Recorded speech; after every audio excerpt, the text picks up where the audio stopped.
Yeah,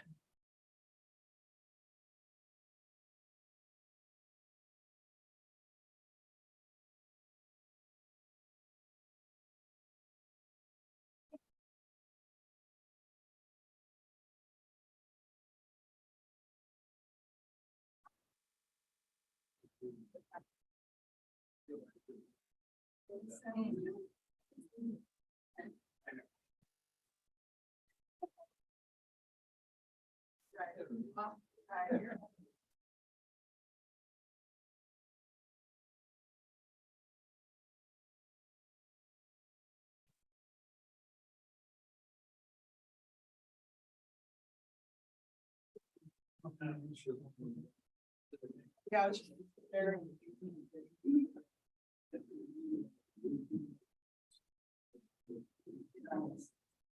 Well, at times it's like. And I might not be able to present it, but it's in your agenda. And I just got it. So I'm just gonna do it. And it's a bummer for the people.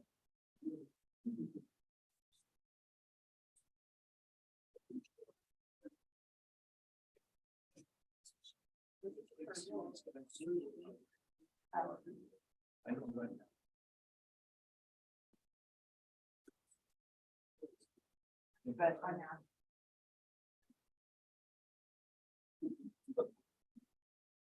Try to swap it around and then how about.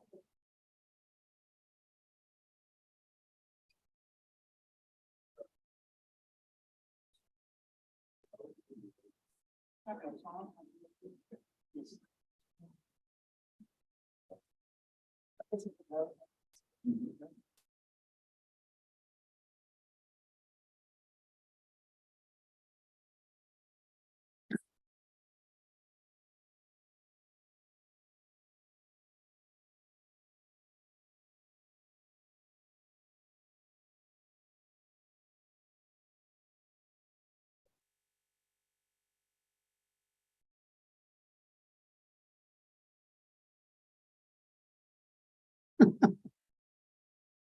Hoping you'd wave.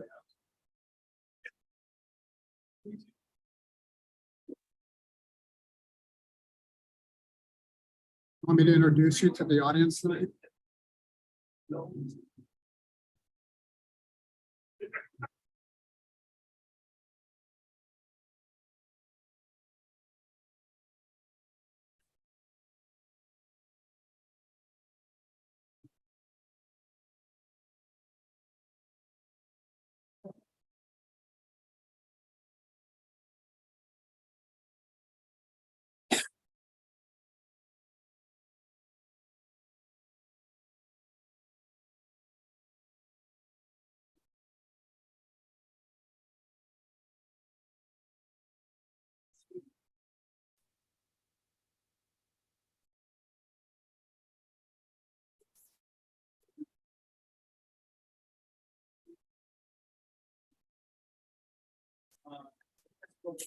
I'm gonna go.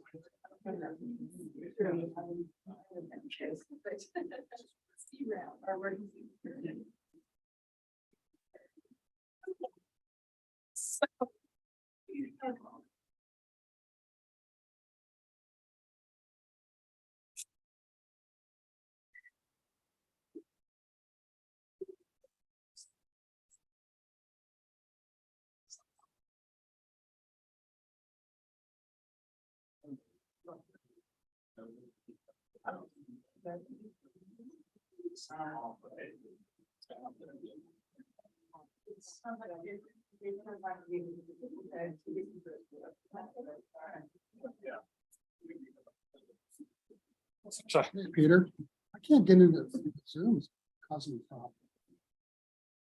I don't really do this back then. I don't have any.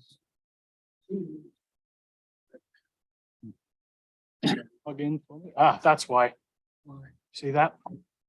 Airplane. Airplane mode. That happened. Sorry. I think it's still in airplane mode. Oh, there we go. So now you'd be able to connect it to your Wi-Fi Yeah, and Zoom would work. okay, thanks. I think, because see now, look, we're connected. Yeah, and there's no airplane. Yep, Okay, thanks a lot. you're welcome. Give it a try. Yeah. If you get any problems, just let me know and we'll arrange a time for you to bring it in. Okay, Okay, thanks, Peter. no worries. Well, that was easy. Airplane mode.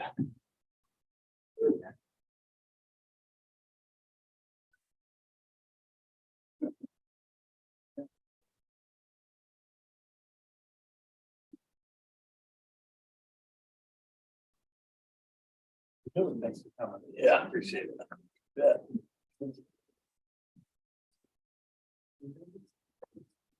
Do you know if Darcy's gonna turn up or is she gonna zoom in? I've been trying to arrange a time, as you see in the emails. Yeah. To get with her about her phone, but I don't know. They used to be really good at telling me and now they kind of aren't. Patty kind of told me off, Again? because I said I was gonna be here for when Darcy turned up to fix it. Oh, No.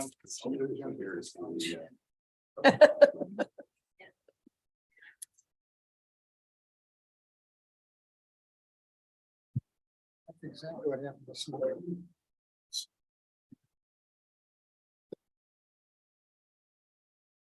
My battery's low. That should.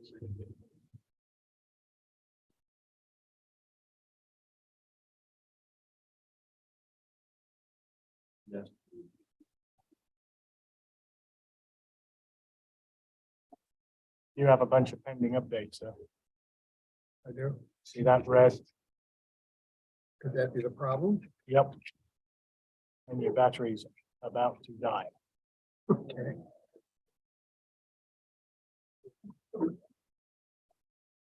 You want me to keep it? and let stranger, you how are know? you? Why don't you- Keep this. Sorry. Oh, sure. I'll And then make sure you're. send you a text tomorrow. Thanks a lot.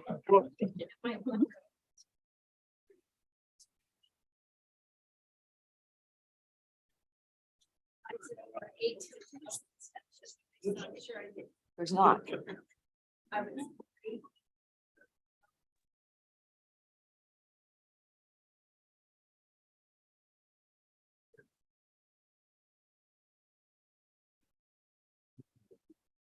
On labor negotiations. Okay, I'll just let him know. Hey, Matthew, how you doing? Good. You don't need, executive session. Good. So I don't know if you have to amend the agenda? Amend the agenda? To take off that? All right, And just when you add your consent things, they were also. okay, How was your weekend? okay. Those are- Short. Yeah. Actually went down to a group of friends got invited down to Marcus's house. Where? Marcus's Oh, house. Yeah, it was interesting. I bet. How many times that's in the Super Bowl? Oh, you did? How many did you win? Oh, no. Right? Were they the right ones? I put one, yeah, I put $1 and $2 on these things that paid off 900. For example, About the agenda and all the stuff and. It's same thing. That's okay, they'll get over it. What, Kansas what, City game what- won at 46 yards, oh, God. yes or no, or over and under. Or what's the color of the Gatorade that they? That's pour on? one. Yeah. Another one was a kick and it hit the upright. Oh, really? What are the odds of that? Yeah, I and almost that did it. happened. I'm gonna put like $1 on there. I would have won like $60 or $70. Oh, my gosh. Oh, I I think this gal is. What were you betting? Like a platform or something or? DraftKings. Oh, DraftKings. Okay. Huh. It's amazing. Thank you. Huh. For people. Yes, like there me. is. And if you don't really care about the team so much, it makes the game a Well, lot more we- interesting. See, years past, we bet on during the year and whatever we have left over, we bet on the Super Bowl. So we come up below it all in the Super Bowl. Mm. But you know, you can't enjoy the game when you got $700. It's like downright stressful. Yeah.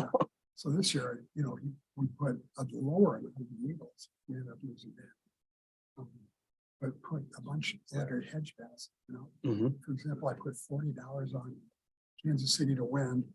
Plus both teams would score 20 points. So I'm gonna put 20. Yeah. So I'm gonna put $100. So you have to like win these scenarios that are set up. And there, you know how many prop bets they've got on this? 2,000. Oh, really? 2,000. Yeah. So we figured that the only way we get screwed, I mean, I'd really lose a lot of money, was if Kansas City won by 1 point, because the spread was 1.5. So I went through and I How put, much money did you have on the tape? oh, 500. Oh, really?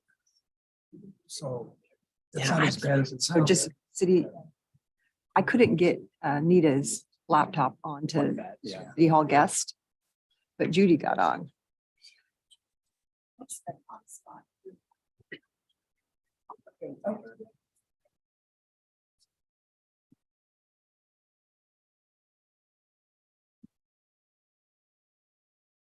Balance it out. Yeah.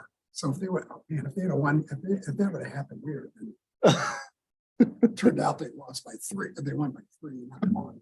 Right. It's just so much more fun when you're not sweating. I've never really done DraftKings or anything like that. I play some online poker, but yeah, that would be a lot of fun. So anyway, it was, we ended up losing because we had put a big bet on the Eagles. We ended up losing because of that, but those other. Oh, and that loss, you mean? There was one. But still, bet. you had fun during the whole Did you time. watch the game? Yeah. Did you see the very end when they kicked the field goal? Mhm. There was a prop bet that said it paid like 900 to 1 or something. If a score ends the game, and I bet that, I put like $2 on it, I would have won, and I almost won. Yeah. Actually, I was one play off because they had that kickoff. Right. And then that ended. So if you put $2 down and it's 900 to 1. Plus 900. Yeah, something. Oh, okay. So you would have Probably won. made 8. Would have made. I would have made. Oh, gotcha.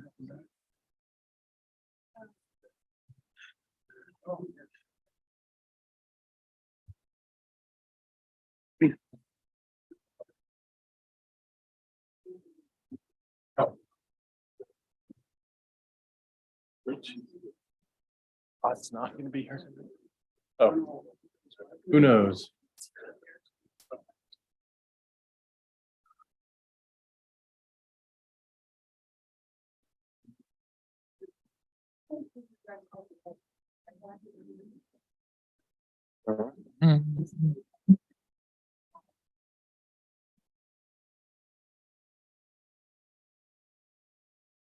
Taylor.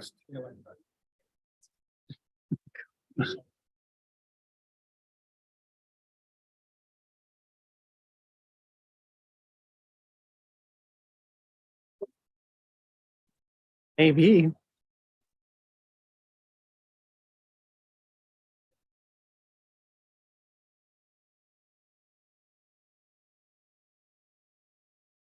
You can sit there.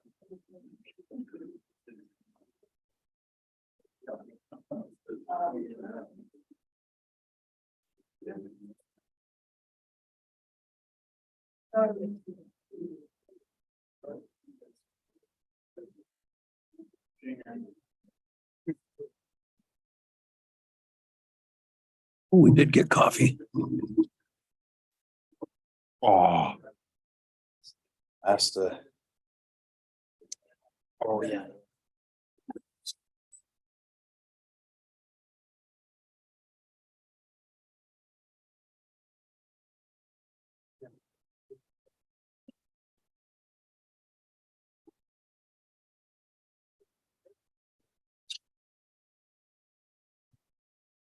Look, the answer you do. Well, that's to me. The first one's to you. Oh, here. Mother Mary has a hot money.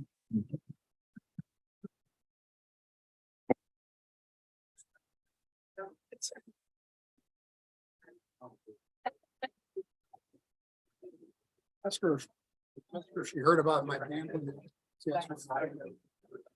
I was talking to Matt. I think the answer is yes.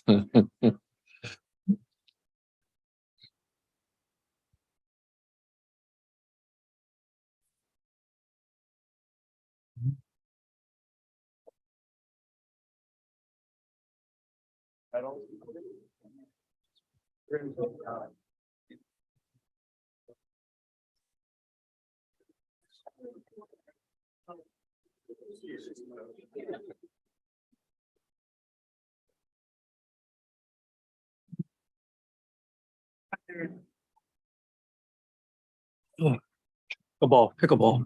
Go ahead. Good. I'm just good. How about yourself? I think you said she's coming, she's gonna be on Zoom. RC? Yeah. Yeah. Doing Kenny's Are you gonna presentation. cozy up next to me? So I can hit you on the foot if I need to. There we go. Keep you in line. You're gonna have to move your name tags. Yep. People might get confused. But they have questions they want to ask.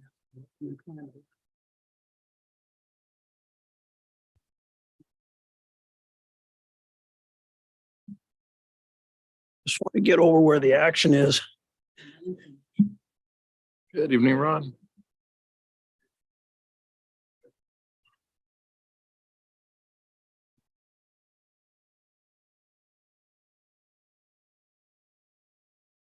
Yes, Just keep an eye on the time. for 3 presentations. time. It's gonna be a long one tonight. Not.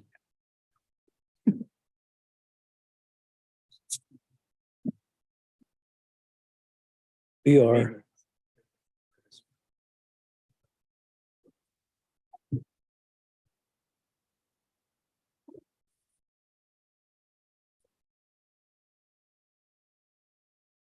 She wasn't, Darcy wasn't sure she was gonna be able to make it. She was going, someone was cancer treatments.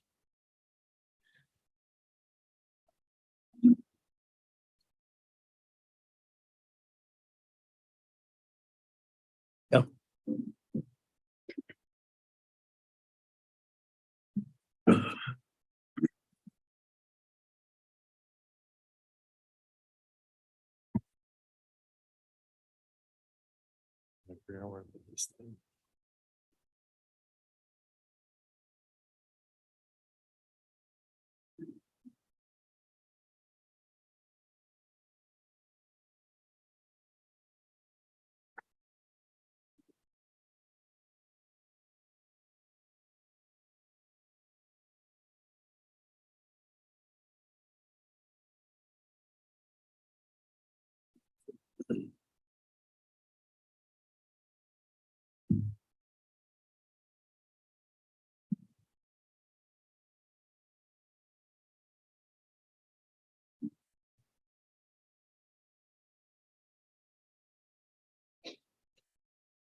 Welcome, everybody. We're going to get started. Welcome to the City Council meeting of February 13th, 2023. Welcome, everybody, again to our City Council meeting of February 13th, 2023. At this point, I'd like to ask the city clerk to please call the roll. Counselor Runyon, Present. Counselor Richardson, Present. Counselor Randall, Present. Counselor McLaughlin. Present. Believe Counselor Long is going to be joining us via Zoom. Mayor Mays. Present. I'd like to ask our Counselor Tim McLaughlin to please lead us in the Pledge of Allegiance. I pledge allegiance to the flag of the United States of America and to the republic for which it stands, one nation under God, indivisible, with liberty and justice for all. Thank you, Counselor. There has been a slight change in tonight's agenda. Item 14 is an executive session. Apparently, we will not be having an executive session, so I would ask for a motion to approve the agenda as amended. You're adding a consent agenda item as well? Oh, yes, we're also asking, adding a consent agenda item, which would be 9C, which is approval of one of my appointments. So I would ask for a motion to approve the agenda as amended with adding item 9C and deducting the executive session. I'll move we adopt the agenda as amended. I'll second that. It's been moved by Counselor Richardson and seconded by Counselor Randall to move to approve the agenda as amended. Is there any questions or discussion? All those in favor, please say aye or raise your hand. Aye. Opposed? Motion carries. Okay, item 5, we have 3 presentations tonight, and I would ask in the interest of time, because we do have a very long agenda, that all 3 just come right up and introduce yourselves and your title, and we'll get right into it. So the first one is, I'd like to call Taylor Pointer up here from Jacobs to give us a presentation on what's going on with our wastewater treatment plant. Welcome, Taylor. Hi, everyone. Good evening.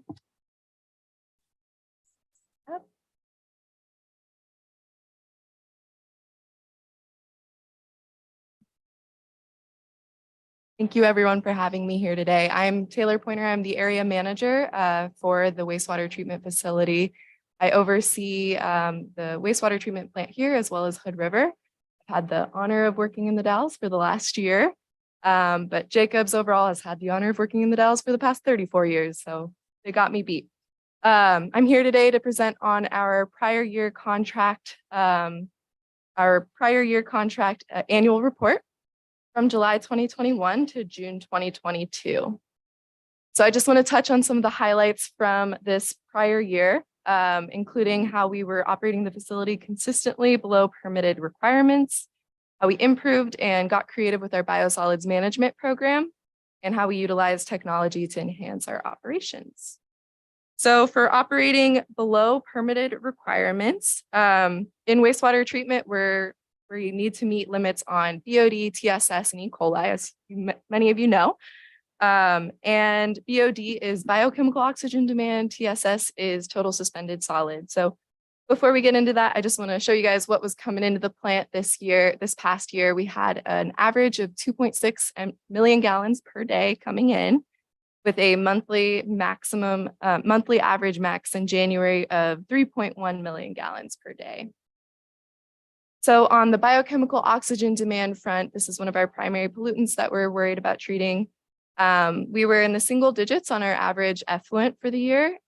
Coming in though, we had around 180 milligrams per liter. Going out, we had around 8 milligrams per liter. So I ran the numbers for you, and the math on that is a 96% treatment efficiency, which is pretty stellar. So this is well below our limits, our seasonal limits of 20 and 30 milligrams per liter. For dry season and wet season respectively. For TSS, we had an influent of around 180 milligrams per liter, similar to BOD, and our effluent was around 8 milligrams per liter going back out. So that's still that 96% treatment efficiency, again, well below our permitted requirements of 20 milligrams per liter and 30 milligrams per liter. For E. coli, we have a geometric mean requirement of 126 colonies per 100 milliliters. That's our maximum for geometric mean.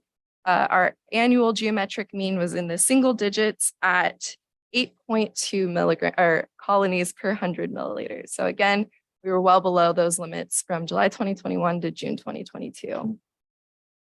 The second item I want to highlight is how we improved and got creative with the biosolids management program.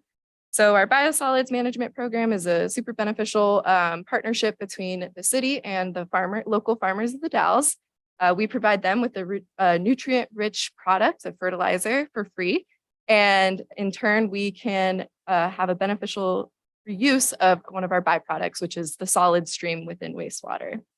So here at the Dalles, we thicken our biosolids. We don't dewater. So that means our biosolids is in liquid form at around 3%. If we dewatered, it would probably be more around 18% solids or so. So we are moving a lot of water whenever we land apply. This water takes up a lot of space, as you can imagine. So that's where getting creative comes in. This past year, we hauled more than 2.9 million gallons of liquid biosolids. This is up by 1 million gallons from the prior contract year. Due to that creativity that I mentioned, we typically have one person that hauls biosolids to the field, loads off into the trailer and tractor combo, and then spreads that load. Then they go back to the wastewater plant and start all over. They can typically get 5 to 6 loads in a long day. But that wasn't cutting it for what we needed. We really needed storage capacity this past year. So we instituted what I call a haulorama, where we have 3 of our operators working in conjunction. So we'll have 2 truck drivers staggered. One person will be loading biosolids at the facility, and the other will be actually at the field offloading their load.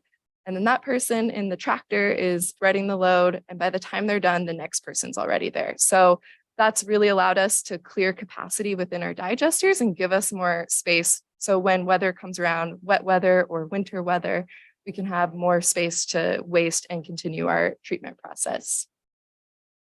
So we're currently caught up this year due to those hauloramas, but we did have some setbacks. The January 2022 snowstorm, if you guys recall, that was my first day, January 1st, 2nd. And we had a lot of snow coming, and that set back our biosolids spreading by 4 weeks or so. So in addition to that, we had wet weather prior to that. So the fields were wet. We weren't able to apply as much as we would have liked. So storage was building up. We were approaching capacity on all of our storage options at the facility. So what we did was we acquired some Baker tanks. They're essentially just, we acquired Baker tanks that essentially hold 17,000 gallons of biosolids cumulatively, and that only bought us about 5 days of process time. But it was really beneficial while we were trying to brainstorm other creative solutions. The thing that came to mind was we have a facility just downriver that Jacobs operates as well, Hood River's facility, and they have a dewatering process. So we were actually able to coordinate with them, and we were able to dewater 101,000 gallons of biosolids. That bought us nearly a month of time back for a treatment process, and it's hugely beneficial for us. And it was a really cool opportunity to work in conjunction with our neighbors downstream and work with another Jacobs facility on coming up with a cool solution. Finally, we enhanced our operations through a new data program called Hawk Winds. So it's essentially just a repository for all our facility information. Any lab data will enter in there the same day, any process data, permitted data for DEQ. It's a record for all our process and compliance data. It's a really cool means of being able to track everything and then develop trends and graphs and key performance indicators to see what's happening at the plant and catch anything before something goes wrong. So we're taking a proactive approach as opposed to a reactive approach. And Excel's great for that too, but this is basically a wastewater operator's dream because it's built around wastewater operations and it lets you play with different functions associated with that. Breeze through that. Questions? Any questions for Taylor? Yeah, I have one. Is there a charge for the biosolid that you move out to the farms? No, so we do not charge the farmers anything, no. And that biosolid is used for fertilizer? Yep. Absolutely. So it's a Class B biosolids. There was a time when methane capturing off from the waste coming up, that there was a plan to collect that and turn that back into electricity. How are we looking on that? That's definitely something we're looking to improve upon our process. We do have an operator who is certifying in that microturbine course associated with it. It's taking a lot of effort on our side, but it's going to be worth it when we can get it up and running appropriately. Right. But we do use natural gas to run our boiler too. So there's definitely lots of opportunities for these beneficial side streams that we can recapture. Thank you. I have a question. Hood River, the Hood River facility has a dewatering capability. Are you, is there any chance for the Dalles to get a dewatering capability? Actually in our contract negotiations. So I'm sure we'll be speaking to that more in the future here. Very good. Thank you. Any other questions? Hiring has become a problem everywhere. How are you guys at the treatment plant doing with your hiring? So we don't have any open positions right now, which I consider a big win. I can't say the same for folks down in Hood River. But we're doing pretty okay. I think we're able to get folks that live within the area. As you guys know, there's a responsibility that everyone's on call within 30 minutes of the treatment plant. So we've been able to keep staff on hand at least. Great. Yeah. Okay, anybody else? Thank you very much. Yeah, thank you. Thanks for coming. Appreciate it, everyone. Next on the agenda, 5B is a presentation on Project Turnkey from Kenny Lapointe. Kenny?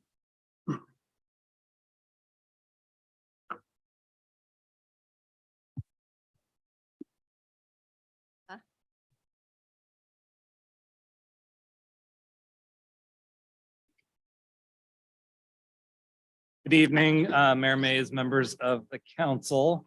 For the record, I'm Kenny Lapointe, the Executive Director of Mid-Columbia Community Action Council.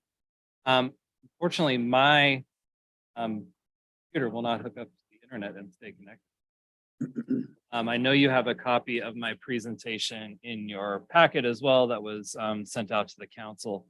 As you all know, I'm here tonight to talk about Project Turnkey, and I'm going to give folks a little bit of a reminder of who we are, so we can just sort of level set. So Mid-Columbia Community Action Council is the community action agency that serves Hood River, Wasco, and Sherman counties. Community action agency in every area of the state of Oregon and most areas of the country. 18 in Oregon, we're the one that serves the 3 county areas that include Wasco County as well as Hood River and Sherman County. We provide utility assistance, bill pay assistance, household utility assistance through our bill pay program. We weatherize homes of low-income households. We provide housing assistance in a variety of forms, homeless prevention, trying to keep people in their homes, housing case management services, outreach services, homeless services as well. As you know, we are the operator of the pallet shelter site here in the Dalles and have been so for about 2 years now. We also operate a 26-bed shelter, pallet shelter site in Hood River that operates from November to March of it. And we've been operating the pallet shelter site here, which is 34 beds year round since we took over in January of 2020. Our primary funding sources are state and federal funding. And our mission is to build a better future for our community through partnership and equity-centered programs that prevent and eliminate poverty and homelessness. I mentioned sort of our core program areas. Mentioned shelter, a big thing that we do here. Since we started providing shelter in the region again, around the beginning of January 2021, we were able to increase the number of available shelter bed nights from around 5,000 shelter bed nights a year to over 13,000 shelter bed nights a year in the region. That's region wide. Many of those shelter beds are available. Have that pallet shelter that runs around. Now, Project Turnkey is a program, which is what I'm here to talk to you about. It's 2.0, so we're sort of second round of Project Turnkey. Project Turnkey is a program that was funded by the Oregon legislature and is administered by the Oregon Community Foundation. The Oregon Community Foundation is just what it sounds like. They're a foundation that provides grants to nonprofit organizations across the state of Oregon.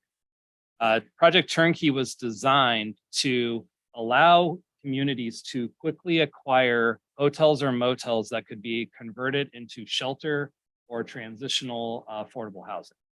So it was designed to get units on the ground very quickly. I believe Turnkey 1.0 funded around 13 hotels across the state of Oregon. 2.0 will do just about the same. And we are one of the first ones in 2.0 to receive funding. So we just closed on the Oregon Motor Motel just a couple weeks ago. which is a 54-room hotel down on the west side of Second Street. Right across the street from the post office. It's sort of got two sections there. There's some pictures in your packet. I wanted to make sure folks were able to see sort of the original state of the Oregon Motor Motel, which is actually has a very cool sort of retro feel to it. Current condition of the facility is not anything to be very proud of, I would say. And I'm going to talk a little bit about our plans for the site, but it definitely needs quite a bit of work. It's in a bit of disrepair. I'll go into that a little bit further into my presentation, but I wanted to sort of talk about some of the partnerships and what we're planning on doing from an operations standpoint. Mid-Columbia Community Action will be overseeing the operations of the Project Turnkey facility with our shelter and housing team. We're also partnering with multiple other organizations who will both be placing clients at the site and be providing on-site services at the site. Those project partners include the Oregon Human Development Corporation, which is a culturally specific organization that serves agricultural workers in the Latinx community throughout the region. They actually have an office over on 4th Street.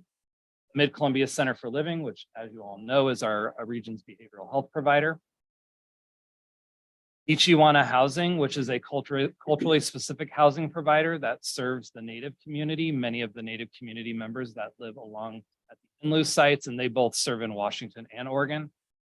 Next Door, a culturally responsive organization that provides services to a variety of household types, including families with children, agricultural workers, the Latinx community, the Native community.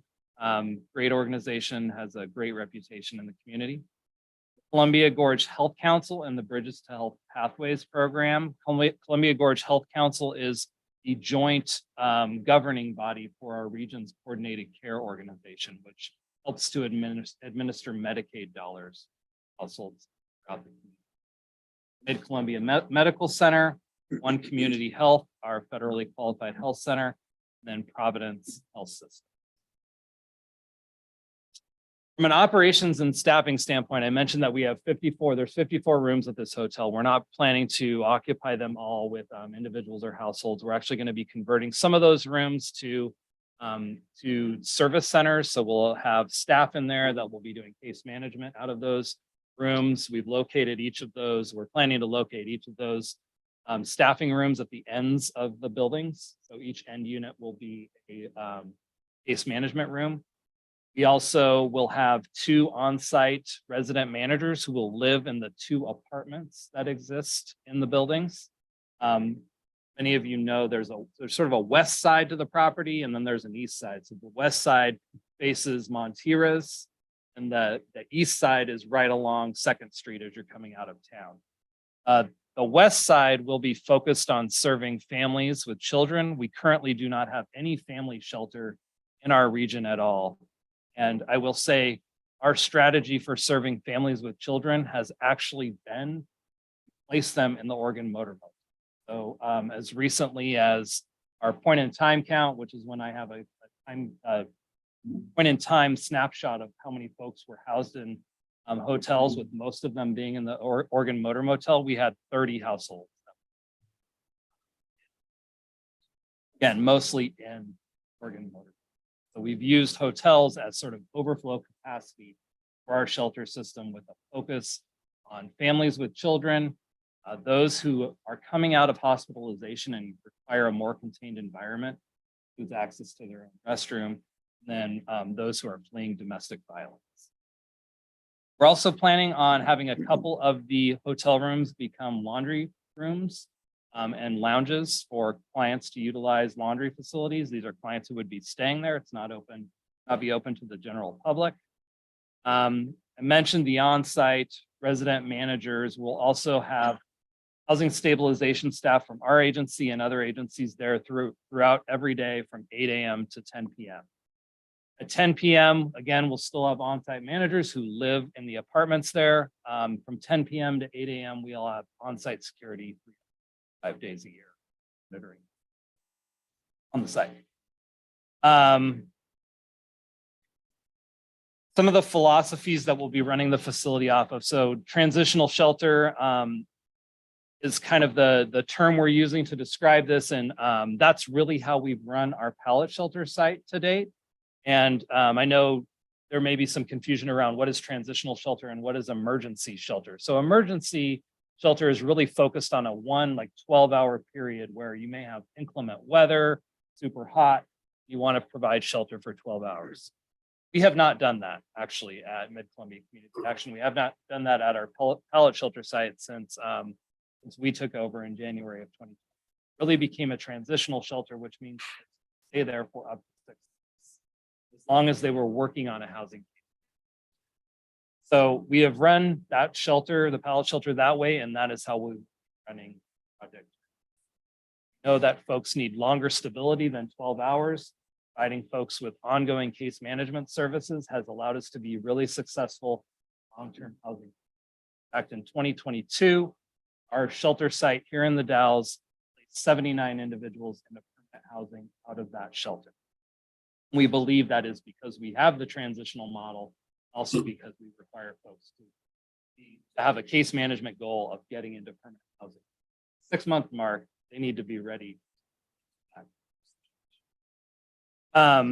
Behavior-based rules and guidelines for all of our clients. So we don't allow drugs or alcohol on our sites. We don't allow fighting. We don't allow weapons. We conduct room inspections every day, 2 o'clock every single day. Again, all clients working towards permanent housing placement. We are regularly coordinating with community partners. So we have culturally specific partners come out to our site. Center for Living is out on the pallet shelter site almost every day. And we also have One Community Health that comes out to the site every Tuesday and provides physical health services at the pallet shelter site. And that will continue to happen at the Turney site.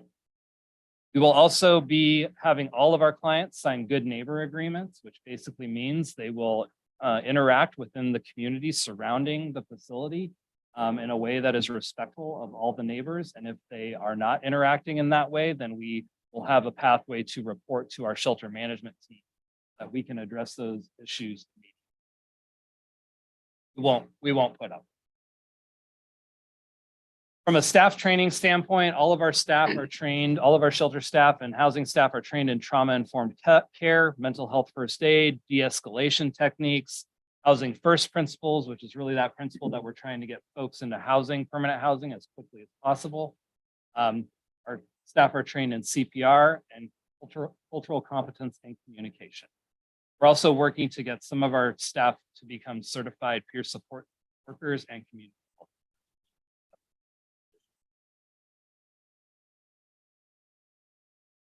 I kind of mentioned a lot of the services that are provided from a funding standpoint. We will be basically transitioning our current pallet shelter operations to this site. Again, it's transitional shelter. We'll be moving our clients into this better infrastructure facility. Say that we've been super grateful to be able to run pallet shelter site from an infrastructure standpoint. It is not phenomenal. We're working out of an RV on a day-to-day basis. We have 6 to 7 staff that are working there all the time. We have a lot of elderly clients that are walking around on gravel. We have clients in wheelchairs that can't get around very well. A third of our clients at the pallet shelter site are seniors. They have to get up in the middle of the night if they need to use the restroom facilities and walk outside to our shower trailer. Again, we're super grateful to have a resource for those clients, but it will be much better to have folks in a contained indoor environment, less institutional, and has better facilities access. Many of our partners are contributing funding to this project as well. I don't know if anyone knows this, but a lot of community organizations place their clients who are experiencing homelessness or housing unstable, they place them into local hotels.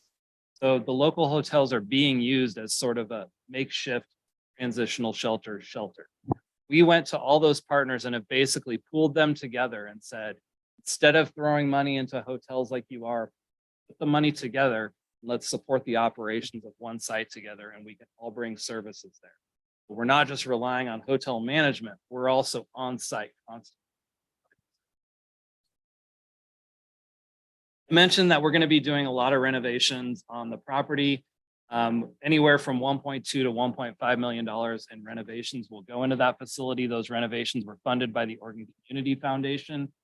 Well, during the process of acquiring the site, we received a bunch of bids on cost, and I let the foundation know that if they would not support the renovation of the facility, we would not be willing to pay.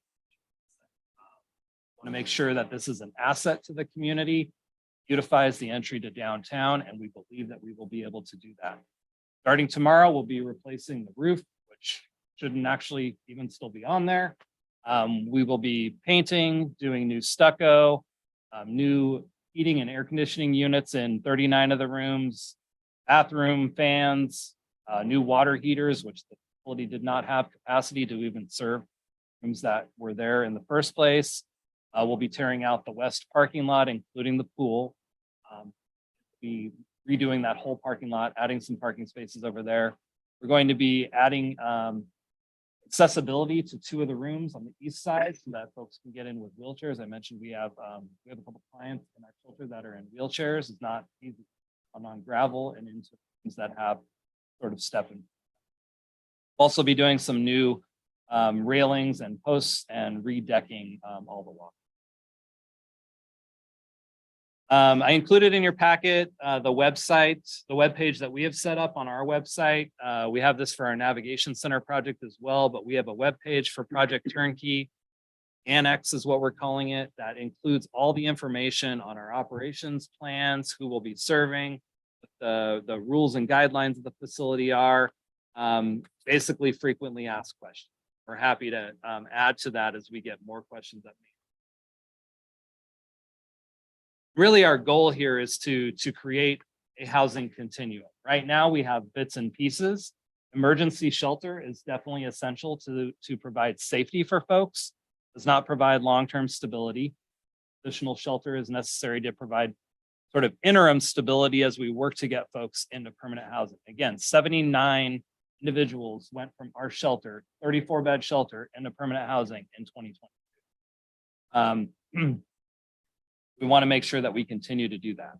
That is sort of our continuum, is to go from emergency shelter to transitional shelter to permanent housing. Permanent housing is the solution to houselessness, is not shelter. It gives you a 1 night or 6-month stay, and then in the long term, you're going to have folks who go back into homelessness because that shelter is no longer available to them. We are providing those services to get folks into that permanent. The last thing I wanted to mention before I go to questions is just that we are going to be doing a groundbreaking of our navigation center projects, March 24th from 11 to noon. Invites went out last week. If you didn't get one, please let me know and I can make sure. That is at 2505 West. Happy to answer. Does anybody on the city council have any questions for Mr. Lapointe? Mr. Richardson, Councilor Richardson. Good evening, Kenny. Thanks for being here tonight.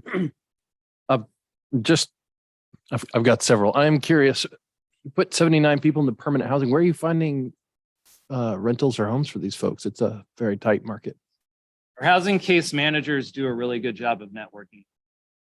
They're out there talking to local landlords. We've provided some incentive programs for landlords to access if they're willing to rent to folks who are coming out of the shelter. So we're giving a landlord $500 cash incentive, not a security deposit. Give that too, but a cash incentive just for them to rent to folks. We have been doing that. So that has been a very effective tool in getting local landlords to be willing to rent to some of our. And then we've also found some property managers who have been extremely grateful for the program. Some of them experienced homelessness themselves at one point in their life and were very interested in participating as a landlord. In fact, I get emails on a weekly basis almost from a lot different than trying to track land down. We are providing ongoing case management, so we will go back in and we place someone to make sure that things are. Mr. Mayor, may I ask a couple? Absolutely. Go Well, ahead. thanks. Let's talk facilities for a minute, if you don't mind. You have sort of an impressive or ambitious expansion of sheltering facilities besides the pellet shelter. Nav Center opening up, the annex, the Hamilton, correct?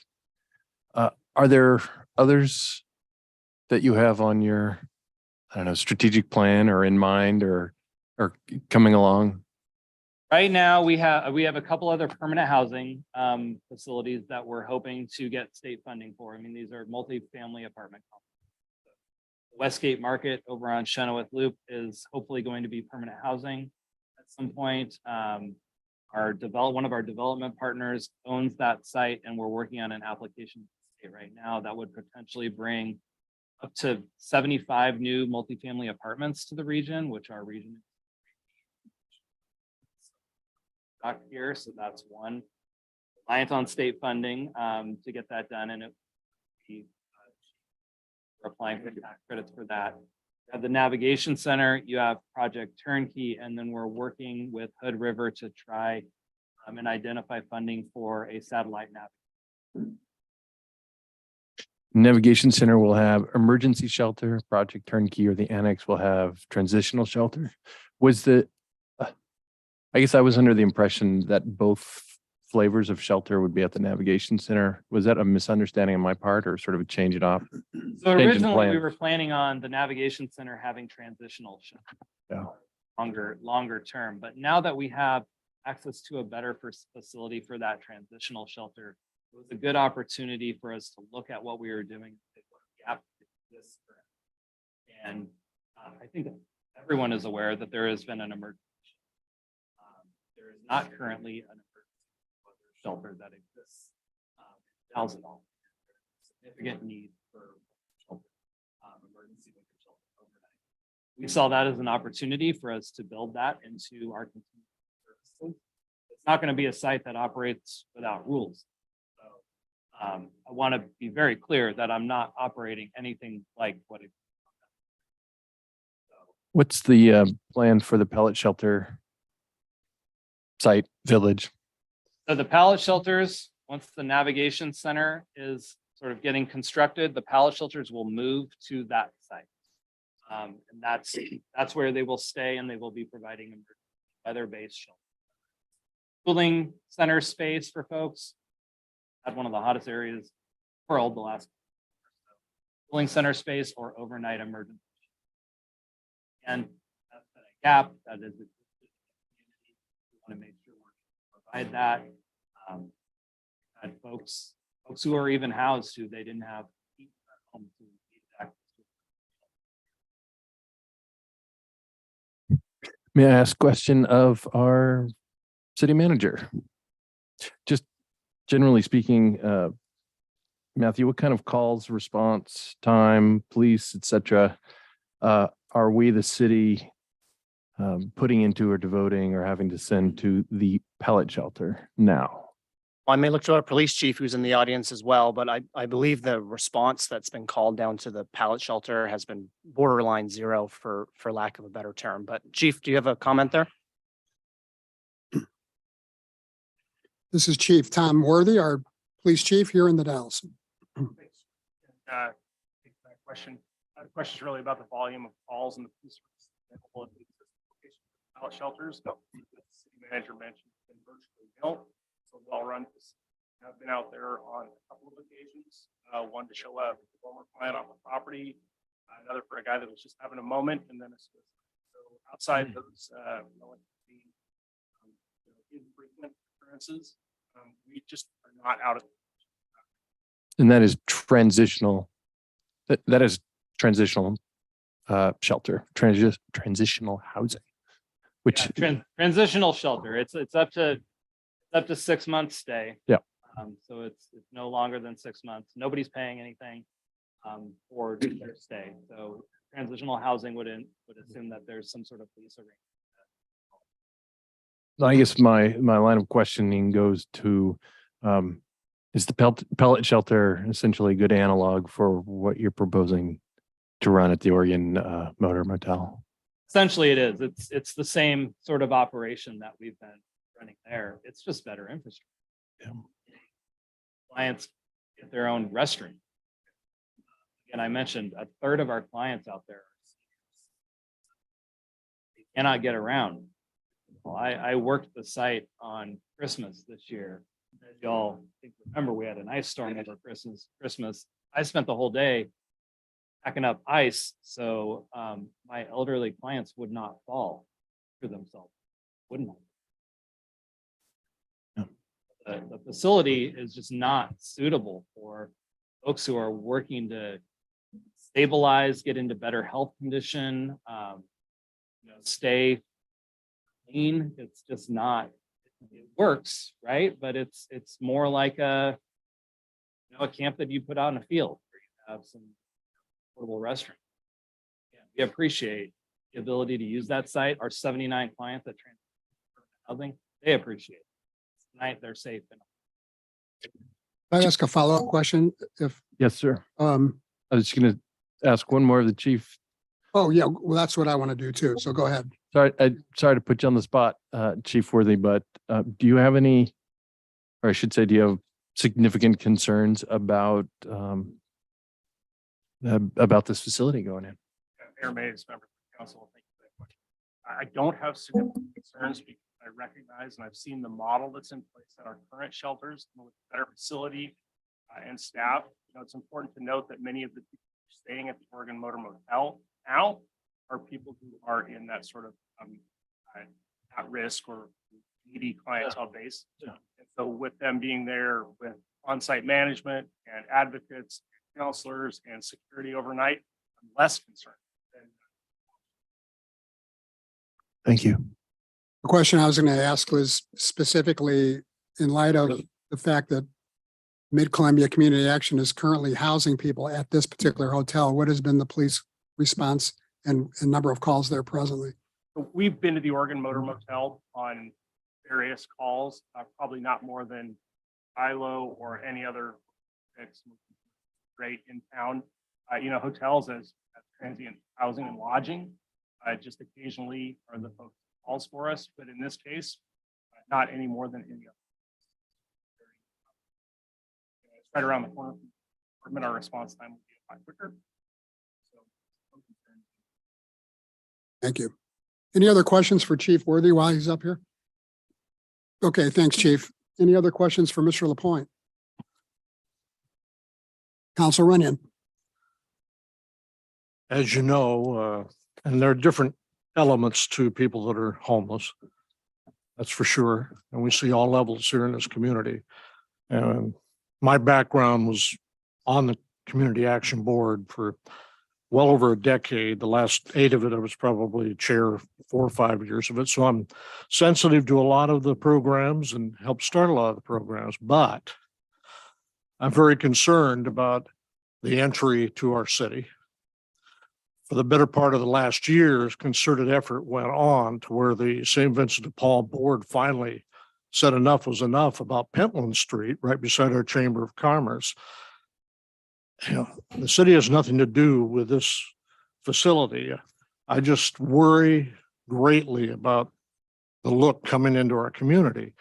And I know you're going to work hard initially, but I can see things may level down a little bit as you go along. And I just want a very high bar set on cleanliness and keeping the property and the people on the property, within the rules of our community and not be a danger to our community as well. I know we need to help people, but some people are just at a point. I hope where do they go when they get out of the program? That's another question. If they're not following the rules and they're creating piles of garbage or whatever that might be going on and you're cleaning that up immediately, I know, but where do they go then? I mean, they go across the street again? I mean, you have any plans along? There's a lot of questions right there. And I know this audience has those questions. I mean, I would say when it comes to where do people go, at that point in time, they've become a safety issue for the community. And we have to make decisions that are tough. And the decision is to, if we're going to exclude somebody from the site, that is a decision that they have made themselves at that point in time. We can't fix everything. I'm not going to fix the problem that exists. I mean, I'm not clear about that. That's not what you are probably going to continue to see that problem. So I'm not. From a set the standards aspect, standards are pretty low right now. So that facility is in very bad shape. Probably close to not even being able to operate. It needs to be rehabbed very significantly. Again, we will be doing that rehab starting tomorrow is our first work is going to be going. Not going to guarantee that folks are going to stay on our site because we're integrating them into the community. These are community members just like those are. We want them integrated. We want them working within the community. We have shelter clients right now that are working that can't find permanent housing, and we're working to identify that. A third of the clients are disabled. A third of the clients are seniors. So we want to make sure that they're interacting. That's what's going to give them hope that we all care enough for them to be successful members of our. My main point was, I wanted that vocalized, okay? I want the citizens to feel like they have somebody they can depend on. And, it's gonna be hard. It's gonna be very hard for a lot of our businesses, whatnot, are coming forward at regular intervals the last few weeks, I think it's been hard for all of us. It's been hard on our team. I mean, this is not an easy issue. It's probably the number one issue in the country. Homelessness and a lack of available housing. And we're stepping up to try and make a difference. I know that we already have.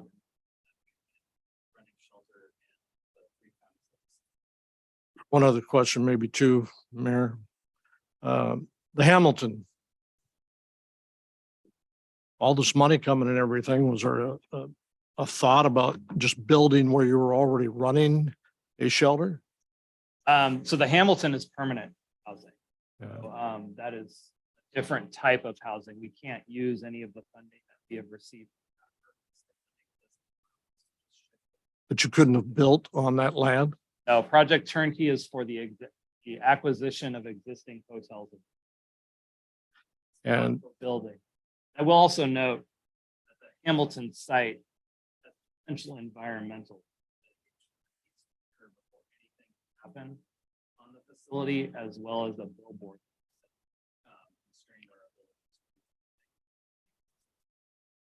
one other follow-up to that. The Hamilton at one time was 2 veterans units, and then that expanded. Is that still the case? Hamilton is entirely. all Okay. 10 Units in the Hamilton serve, not homeless anymore because now they've been housed. So they're formerly homeless veterans that are there. And the Project Turnkey site will also have a set aside of. Okay, you had not mentioned that in your program. Would you talk about that a little bit? Yeah. So, so again, I mentioned all of our service partners. They all have populations that they specialize in serving, whether it's Native community members, agricultural workers, migrant and seasonal farm workers who are coming in for cherry harvest. We have a supportive services for veteran families program that provides services to veterans and their families. Many of the veterans in the Hamilton are served by that program. We have over 30 veterans who are on that program right now. We are housing veterans in hotels throughout the Dalles with those programs resources. So this will allow us to provide shelter, transitional shelter that we own, case management on the site.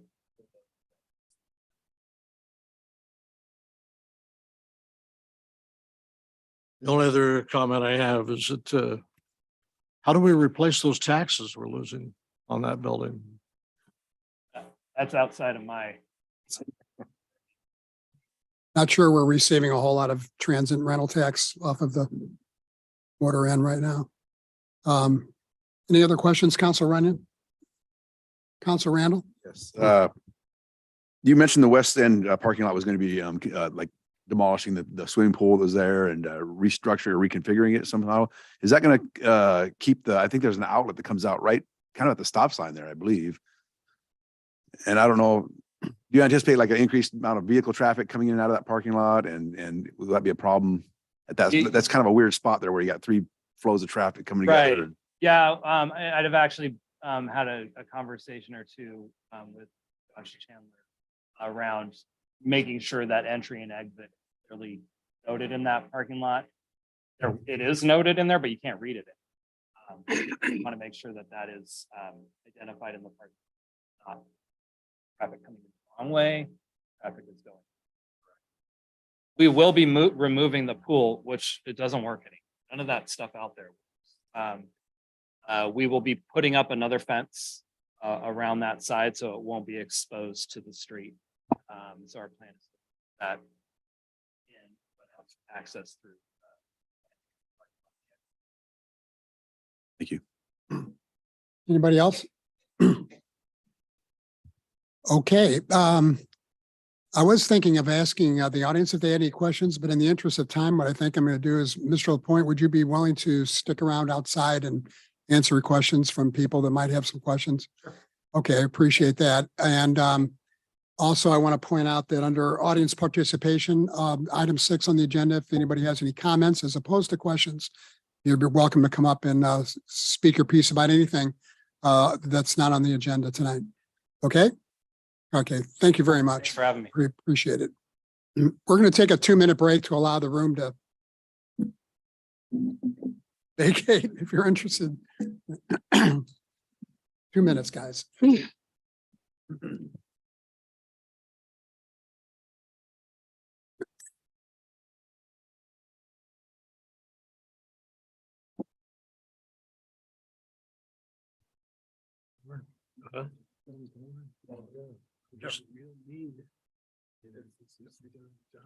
Kennedy went back to the state 6 months, a year ago. Who's gonna run it then? Who have his drive? You know, I do. I'm wondering if we can. Got some Cracker Jacks. Let's put our guys on it and say.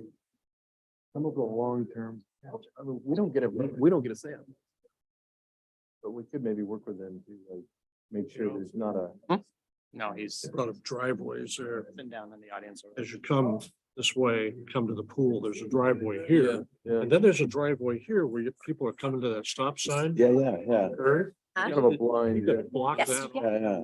One That's what I was way. wondering. They don't need to have. But that it's drive- You see, like you were saying, when you come to town, that's what you see. You look right in that parking lot. There's an outlet right there. Not very. I've never seen a whole lot of traffic. There's also on the questions about. I'm just wondering if Don't is lean into it. So it gonna be an increase in traffic? Just to give you, Is that good? So here's Should the. we were, Tax amount. let's be consistent. Boy, I'm glad she told me to print out of that. I've never done that. It wouldn't even occur to me. Half of that is just. to the grab one for you. Right. Oh, really? I tried myself. And she was able to get up. I tried again. It's like, oh, no joy. Yeah, but I wonder if that west end was built later. They were- It looks like that was an add-on. Confusing. On me. My mind is. Filled in You you have events. You know, Imagine, like you said about this, just hazmat, you know. ceremonial. I saw native use, Oh, no, anyway, built and in. religious, okay. Events, okay, you have alcohol. Dan, is there a coffee? Alcohol, so It is, yes, there is. tobacco at That the has same coffee in time, it. permit, Sure, feels like it. but. Anyway, yes. But during the day, have down there doing vaping and, because the police chief, I was in his office when he showed me. And he says, look there, and he did run over there and confront that guy. And he was doing illegal. I don't know if it was crack or. Anyway. That's the reason why they're here. Zed, are you ready to roll? Yep. It's not a big. Okay, we're going to reconvene. We're going to reconvene now and we'll move on to item 6, which is audience participation. Oh, there's one more presentation. Whoa, I forgot Nita. She's sitting right in front of me. Nita Cecil from the North Central Public Health Department, talking about the no smoking, vaping at Lewis and Clark Park. Please proceed. Your name and title, please. Thank you. Thanks for having me, Mayor and Council. My name is Nita Cecil, and I am the Tobacco Prevention Coordinator for North Central Public Health District. That's mentioned.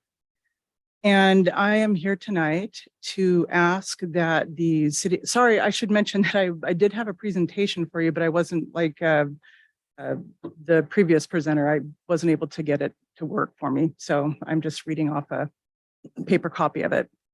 And the health district is asking that an ordinance be passed to have the Lewis and Clark Festival Park become a tobacco and vape-free property.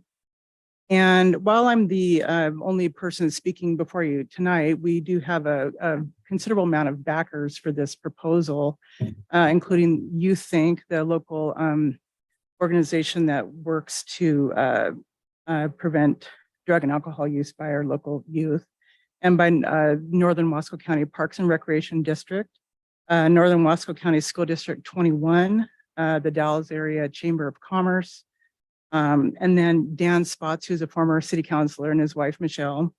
And also we have support from Marilyn Wong, who's with the American Cancer Society here. And why we're asking for this policy or this ordinance is that while we've come a long way in reducing smoking in the United States, it is still the #1 cause of preventable death in the country. And there's 480,000 people a year die due to smoking. And regionally, just last year, tobacco use had a pretty significant, not only personal cost and death and illness, but also a cost in medical care and lost productivity. And then about 14.8% of adults in our 2 counties that we serve, which is Wasco and Sherman counties, are still smoking. And over 40% of them tried to quit last year. So that's a pretty standard figure that about, almost half of smokers attempt to quit regularly. And also with our focus, we really look to the youth and trying to keep kids from starting this habit. But in Wasco County, over a quarter of 11th graders have used e-cigarettes on a regular basis. And that's from 2020 data. And this is a statewide statistic. In 2019, over half of 8th grade smokers and over half of 11th grade smokers had already tried to quit. So they're still in school and they're addicted and they can't quit. And so it's a very powerful addiction, and we want to try to keep them from getting there in the first place. And a lot of kids aren't even aware that vape products contain nicotine. And it works in the kind of the still developing young brain to make it even more addictive, and it makes them more prone to other addictions. And it also affects attention and learning and memory, which of course are very critical at any age, but particularly in the young. So what can we do to try to, help combat this? And there's a lot of tools out there. And one effective tool is to pass smoke-free policies in public areas like parks. And they do have an effect, a positive effect on helping people cut back on smoking. And so to have the festival park go tobacco-free, one of the main benefits would be that there'd be consistency for all the local parks in our area, because the other parks inside the city limits are run by the Northern Wasco County Parks and Recreation District, and they have already had a tobacco-free policy on those properties for years now. And to have a tobacco-free policy that would protect the public from secondhand smoke exposure.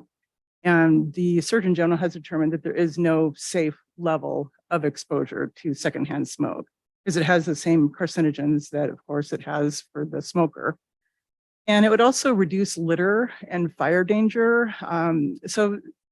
Cigarette butts are the most littered item in the world. Vape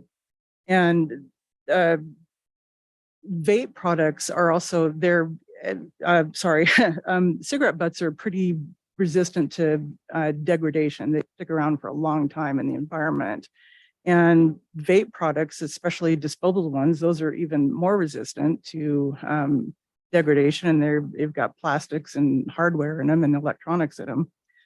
And kind of a key thing to this also is having a smoke-free property just sends a message to our local youth that this is not something you want to do. It's about, trying to keep our community healthy and keep the public healthy. And we call it like denormalizing smoking. It's like, it's just, and there is an effect to it that having signs out there, it does send a message and it can be an effective tool. And it also helps people that are either contemplating quitting or have quit, to be around someone who's smoking can be a very powerful trigger. And they just kind of lapse right back into smoking just by seeing it or smelling it. And kind of ironically, ex-smokers themselves are a group of people that they need protection from secondhand smoke, because just smelling it can for some of them cause spasming, and it's like hard on their lungs because their lungs have been compromised by their years of tobacco use. So we have come before the city council several times before with a similar request. We came in 2014 and in 2017. And both of those times we requested a policy and not an ordinance. And both times either council members themselves or staff kind of questioned the efficacy of that and said, this doesn't seem to have enough teeth in it. It doesn't seem like it could really be effective, and there's no enforcement aspect to it. So that's why we are before you tonight asking for an ordinance, because that would have, enforcement aspects to it. And I did reach out to other cities that have ordinances, not just policies, but an ordinance. And I talked to their police departments to see, what it was like for them to, have to enforce these ordinances. And so I spoke to LeGrand and Pendleton and Lebanon and Roseburg. And they, kind of described it as it's, not a heavy lift. It's actually a great tool. It helps them to, keep their local parks tobacco free. And they also said that compliance is quite high just with warnings. So they're not necessarily out there writing tickets and that kind of thing. So a warning is pretty effective. As far as what enforcement would really look like, when you have signage out at a park or a location that tells people they can't smoke, there is a high level of self-compliance. And if people don't comply, though, what that signage does is it just kind of empowers other people to speak up and say, hey, that's not allowed here. And it gives them the ability to kind of reach out and say, please put out your cigarette. And then kind of the third, aspect to it behind that would be a police response. And that would be, on a complaint basis, or if an officer happens to see it and they can initiate contact themselves. So there can be some exceptions if you have an ordinance like this. One exception that's fairly common is to allow ceremonial use by Native Americans. And what I'm talking about, it's called commercial tobacco use. And and then ceremonial use for a spiritual or ceremonial purpose would be permissible by Native Americans. And other cities kind of varied. The ones I talked to varied on whether they allow exceptions for smoking for concerts or private events. And some of those cities just say, no, there's no smoking anytime here ever, even if it's a private event. And then other cities do allow it in a certain contained area. As far as what the health district can offer, we can prepare a draft ordinance for the city's consideration. And we're also able in our budget to pay for the signage that would be installed and to pay for the installation of it. And we could also do a little bit of paid advertising for a public awareness campaign.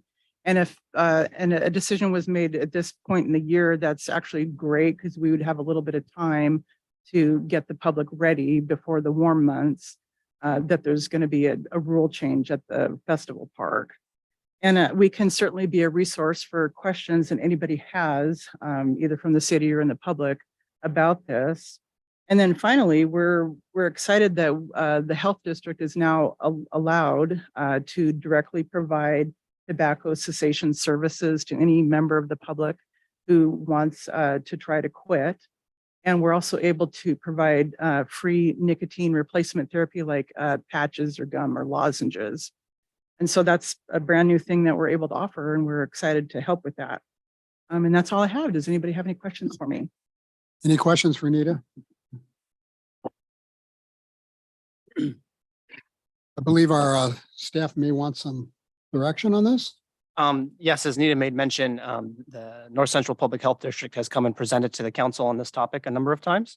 And so if there was interest or general consensus from the council in support of developing a tool such as Nita has mentioned, I can work with my staff to develop the appropriate ordinance or policy or whatnot for possible consideration by the council or just administrative action myself, but wanted to see if there was that support from council before doing that work.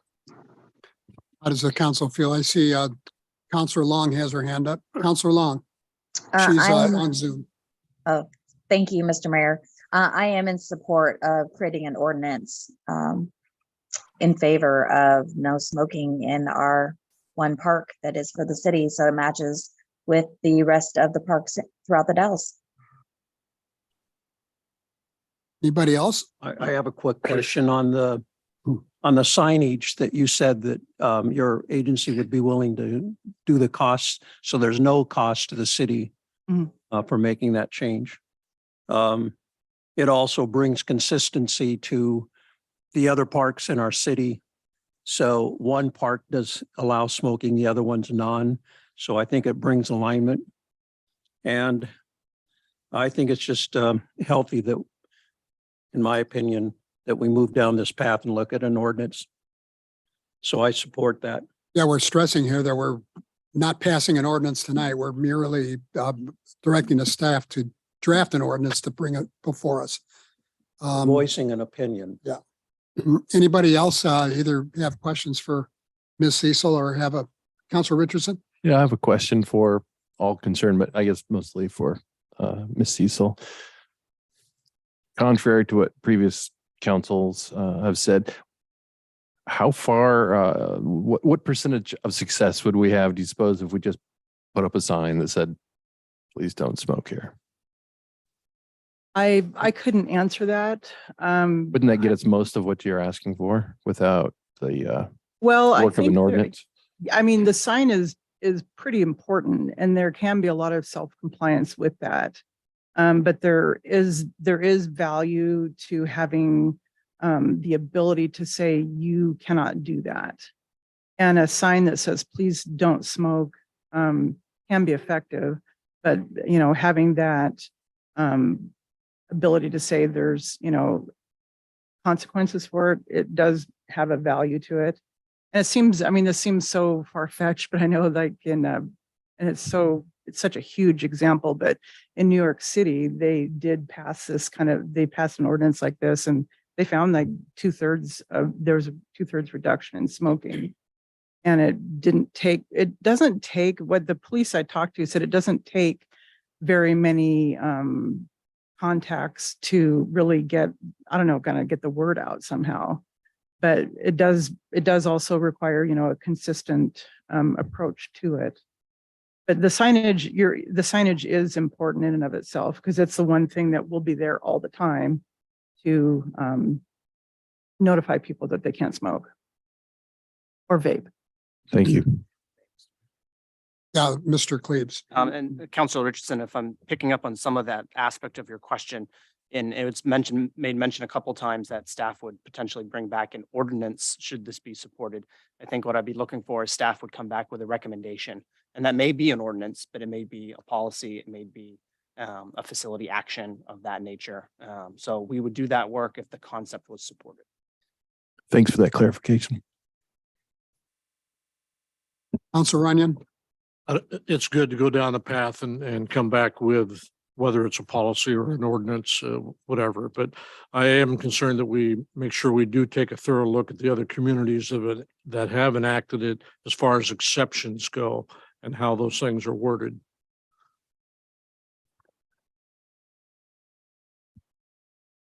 Any other questions or comments? None. Okay, I believe the staff has some. Oops. That's her hand up. Are you doing that? Oh. Mr. Carter, did you have a question about this particular issue? Yeah, I was just wondering if there was some guidance on what the penalty would be I think that's pretty much up to us, and that really hasn't been discussed, but perhaps you know of other communities. So the other towns, they had pretty sizable ones, like 500 to 1,000 to 1,500. I think New York City's, I know it's kind of a silly example, is $50. $50? Yeah. Okay, does that answer your question? Yeah, for now. Thank you. Thank you. And again, it's mostly warning. One of the cities I talked to, they wrote like 10 tickets in an entire year. So it's very low enforcement wise, but the warning is effective. Okay. Anybody else? Okay, we'll look forward to getting something back, and you'll certainly be notified when it comes before the council in the future. Okay, great. Thank you. Thank you.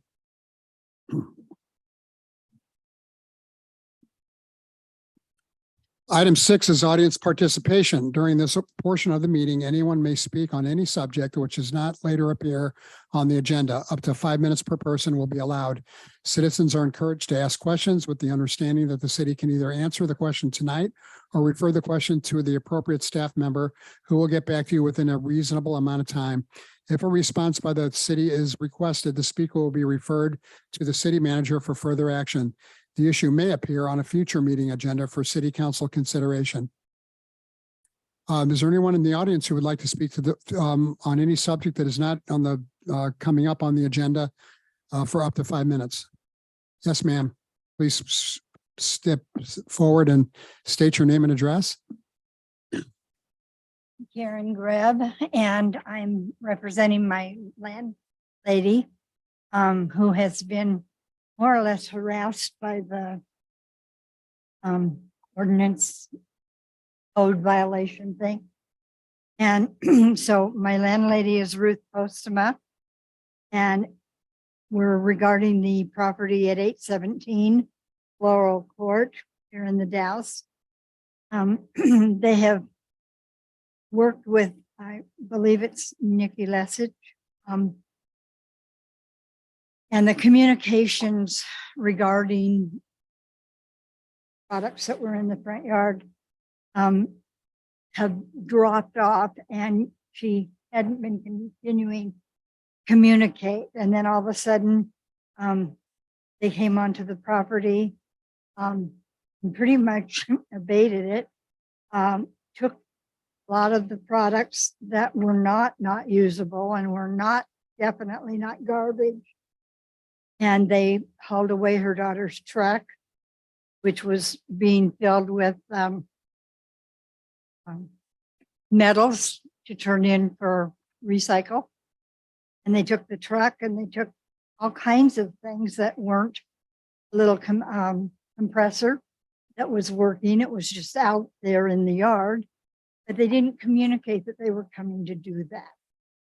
And Ruth happened to be helping in Portland with one of her cousins that was dying. And when she got back, all these things, 5-gallon gas cans that were obviously not ruined. There was a whole lot of stuff that she instituted them to come and get. It was obvious that they were working as a family, was working to do a cleanup. And all of a sudden, they show up without communicating that they were coming.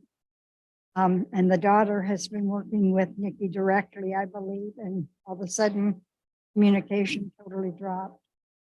So we need to know who to talk to about challenging the abatement, and what is the process of challenging that. I'm going to refer this to our city attorney, okay? Okay, thank you. The city has now sent a bill to the landowner for an exorbitant amount of money. She's a senior lady, almost 80 years old, and it almost appeared from tenant aspect that Nikki just had something in against Ruth. And Ma'am, rather than get critical of our staff, I would hope that, I believe the question you're going to ask our city attorney is some sort of appeal process. And that's what he could answer for you. Okay? Is that all right? Okay. Still, my question is, who do we talk to? Sorry, I didn't catch your name. Pardon? I didn't catch your name. I'm Karen Greb. I'm one of Ruth's tenants. I see. I live in the same house that they were thinking about. Karen. Oh, Karen. Karen, Okay. How do you spell your last name? Greb. Okay. Are you related to the Posthumas? To the Postmates? Yes. No. I rent a room Okay. and from Ruth. The reason I ask is because I received a voicemail about an hour and a half ago. Somebody claiming to be one of the Posthumas sisters. And I didn't know if that was you. Because No, it seems like no, you have a similar last name as the person who left me the That her voicemail. name is very similar. And that's Edith, Ruth's sister. Yeah. And she lives up in Washington. Okay. But she's very concerned, I think, about Ruth's health, which has been affected by all of the harassment or what appears to be. So it's my understanding this came to the council some weeks ago, and I believe I emailed Rebecca, Okay. who I understand to be Ruth's daughter. Becca was working with Nikki and then Nikki quit communicating. I think, and I'm not going to speak for the codes enforcement officer. She can certainly speak for herself, but I think that communications were interrupted after Rebecca called 911 the day of the cleanup and stated that she had a firearm in the house and was going to be protecting her property. And then 6 police officers swarmed the house, detained her, and they commenced the abatement. So I don't suspect there was much communication after that. Nikki was rather, scared for her life. I wasn't there that day. I don't know. Yeah. So this came to council, and I indicated that to Rebecca, that she was more than welcome to attend that meeting. She didn't come to that meeting. I was here for it. So was Nikki, for what it's worth. She doesn't scare that easily. And this matter has already been processed, and the city's already paid those contractors. It took 6 hours, 6 contractors. And so that's why the bill's what it was. At the time that this came to council, the matter was strictly to determine what the cost of the abatement should be. Very often, community members will come and they will show up and they'll make a case, and council might consider some exigent circumstances, or might, take a more holistic look at it and then say, you know what, we can see why that happened. That's a good excuse, or, X, Y, Z. And we'll go ahead and chop, $100 off of your total assessment, and the city will eat that cost, or half price, or whatever it is. But they're billing her like $3,000. Well, it took 6 people 6 hours to do the work. So that's why it cost that much. But if your question is what to do now, it's my understanding that this is a lien that's been assessed against the real property. The owners of the property should hire an attorney, and that attorney should give me a phone call. And that's about it. You're very welcome. Thank you.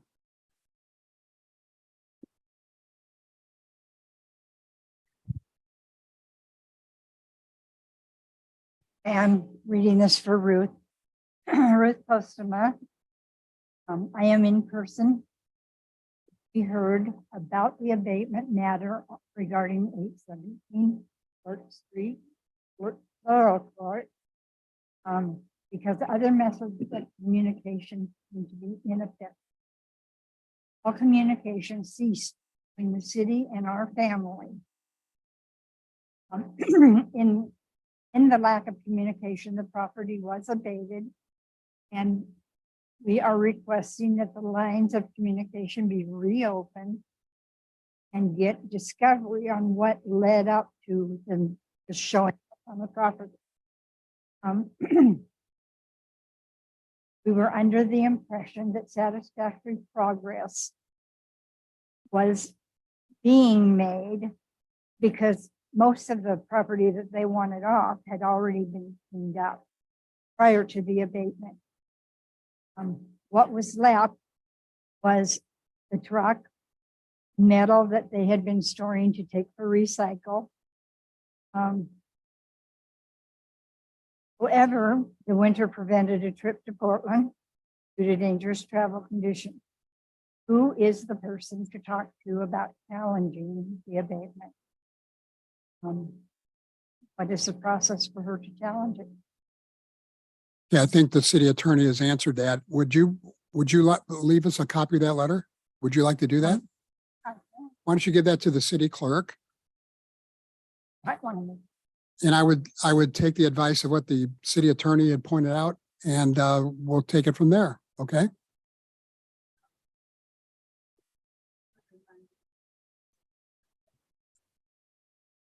Yeah. Okay, Her daughter's number and whatnot. Yeah. Like, leave that also. you can leave that with the city clerk as well. Good. Thank you. Thank you again. Thank you. You have a hand back. I know. Sir, does this have anything to do with this particular?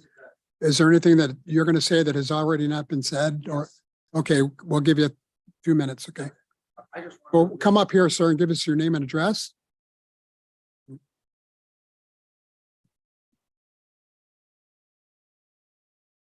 My name is Eugene Simar. I attend a church here in the community, and that's how I was actually introduced to Ruth Postema.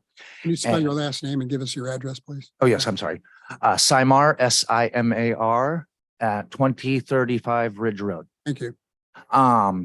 I was a licensed contractor for a lot of years, and it was brought to my attention that there was a statement made about noxious weeds. And I actually personally, me and my two brothers went to her home and for almost probably 2 to 4 weeks off and on different days was cleaning that place up. And I know there was not a noxious weed present on that premises at all. I was a professional landlord. I also know that those gas cans were all in good condition, and I believe a couple of them had fuel still in them. And the metal, I was a professional salvage person for a lot of years. My dad and I ran our own business. And it is not constitutional for a organization to haul off something that has a monetary value that is in process of being processed to go for sales so they can provide for their family and their needs. She does not have a job. She does not have, I know Rebecca also very well. She's been through some hard stuff lately, and I'm sorry, it is not constitutional for what they did. And I've been studying the constitutional law for 2 months now and looking into that. And when it has a monetary value that somebody can take in and recycle, as long as it's not hurting or harming or putting someone or the environment at risk when it's on her property within her zoning, that's not legal to remove. Well, we have a copy of her correspondence So- and we'll just take it from there, okay? Okay. Okay, thank you very much for coming. Thank you. Okay, is there anybody else that would like to address the city council for up to 5 minutes? Oh, Mr. Barton, come forward. Thanks. I'm Al Barton. I'm here in my professional capacity as the executive director at Center for Living Community Mental Health Program. And I heard your instruction, Mayor, both to be brief, so I'll honor that, and also to not speak about an issue forward in the agenda, but I am here to support the project at Project Turnkey. Just wanted to talk about the importance. The clients that we serve are typically folks with serious mental illness, right? Many of them are profoundly disabled because of their conditions. As we know, housing for those folks tends to be particularly challenging, and the opportunity to collaborate with Project Turnkey and the other projects that Kenny LaPointe has talked about is instrumental for the recovery of a lot of our clients.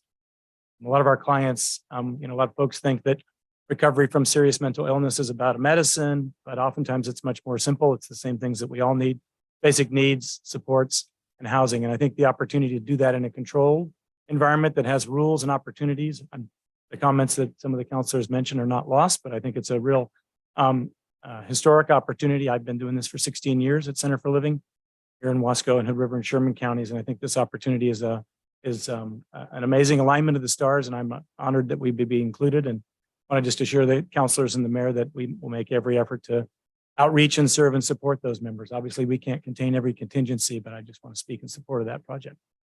Thank you, Al. Appreciate it very much. Lindsay, we'll get to you after this one. Okay, go ahead, sir. Hi, my name is Derek Greenwood, and I am here representing One Community Health in my professional capacity. Our CEO and senior leadership wanted to be here themselves tonight. However, they have a competing board meeting, so they asked me to speak. So I serve as a nurse on the primary care team, also help run our medication-assisted therapy program and our peer support program. And our CEO, Max Janisic, wanted me to let you know that One Community Health is wholeheartedly committed to working with Kenny LaPointe and Project Turnkey. And we've already been in discussions to detail some of our staff to that site and help them stand up this operation. Speaking for all of our primary care providers and our senior leadership, we recognize that our clients are most vulnerable seniors and medically fragile community members.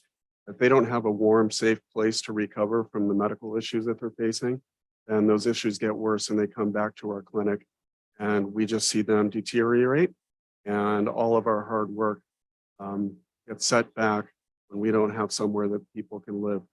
In recognition of that, we really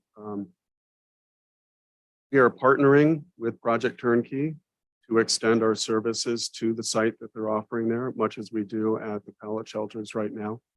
Seeing as the pallet shelters at any one time, up to 1/3 of their clients are also our clients, we feel that working in concert with them and Al Barton and Mid-Columbia Center for Living, that we can really improve the health of this community overall.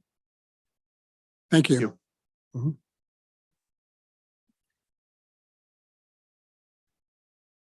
Lindsay, please say your name and make sure you spell your last name. Have a say in it. Lindsay Jamay, Giame.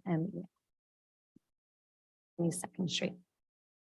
I want to first state that I wholeheartedly hope that all of these partnerships that I'm hearing everyone speak about this evening come to be. I just want to voice from a downtown business owner perspective what our reality is on a day-to-day basis and some of the things that we have run into in the past 2 years. My husband and I own the workshop downtown the Dalles, and I can give a number of examples of different run-ins that we've had, and some have been, I would have to say, with the Mid-Columbia Center for Living, where we had a hotline that we could call if we ran into any situation. We would call that hotline on a number of basis and wouldn't get any support. So we had staff members that were in very uncomfortable situations downtown. And I have some young individuals working for us. I have a lot of females working for us. So they're really challenging as a owner and a manager to try to make sure that my staff feel safe. This is separate from this as well, but some of the changes happening downtown. We're supposed to park on First Street for the location of our business. Most of my staff members call somebody when they're walking to their car because they want to make sure they get there safe, or they have mace now that they're carrying in their pockets. And I think this is just something I want to bring up because I hope that if these programs are in place and everyone is getting the appropriate help, that things change. I've also had to deal with homeless sleeping in our entryway, and that has been a challenge. Thankfully, the Dallas Police have been very responsive when we have issues that come up. But I know a lot of downtown business owners are concerned with some of the new changes and things that are happening. And I really hope that you guys are reaching out to us downtown business owners to make sure we stay. Because some of this could change kind of the trajectory of what is happening downtown. I think there's a lot of good happening. So I just wanted to voice my opinion on that. Thank you very much. Ms. Hamada. Thank you, Janet Hamada, Hamada. I'm here representing the Next Door at 11th and Kelly. I'm the executive director there, and I'm here in full support of this new project proposed by Mid-Columbia Community Action Council under Project Turnkey. As you know, or you might know, the Next Door has 35 programs. We've been working for 52 years, since 1984 in the Dalles. And our office building right on Kelly is now home to an alternative school. We have a drop-in center for youth. We have counseling services there for youth and children and families and new moms. We have a clothing closet there. I can go on, but basically, I can't think of another project that we could wholeheartedly support, given the lack of housing, secure housing that there is for so many of our clients. And so I'm here really to speak for the children and families. I was thrilled to hear about a transitional housing opportunity, and even more thrilled to hear that it's going to prioritize families because the children are suffering. And we see it every day. I talked to a counselor before I got here, one of our therapists. I talked to one of our home visitors before I got here. And I talked to our youth drop-in center coordinator. And they all told me about the fact that 90% of their clients are housing insecure.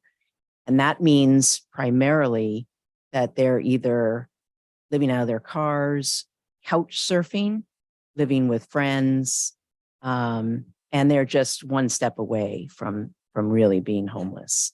So this kind of facility is going to be very welcome for my team members to be able to provide services there and work in partnership with MCAC to help stabilize their situations. So I really appreciate the work of this organization, and I certainly hope for the city's support. Thank you. Thank you.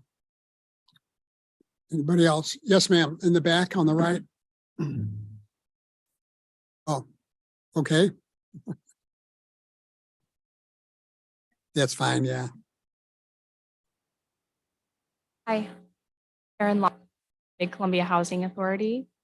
We administer permanent federal rental assistance programs in Hood River, Wasco, Sherman, Klickitat, and Skamania County. And I'm here to voice our strong support of the Project Turnkey Transitional Housing Project. Transitional housing provides a temporary solution to homelessness by providing stability and connection to supportive services. And this stability makes it much more likely that people are going to find permanent housing in our community using our vouchers. And he mentioned in his presentation that many residents of the pallet shelters have found permanent housing, and that was with our vouchers. We've seen many more of our vouchers being able to be used because people have this stability and they have support to find housing. We look forward to continuing our partnership with MCAC in helping people get in permanent housing in our community. Thank you. Thank you. Ms. Ballinger.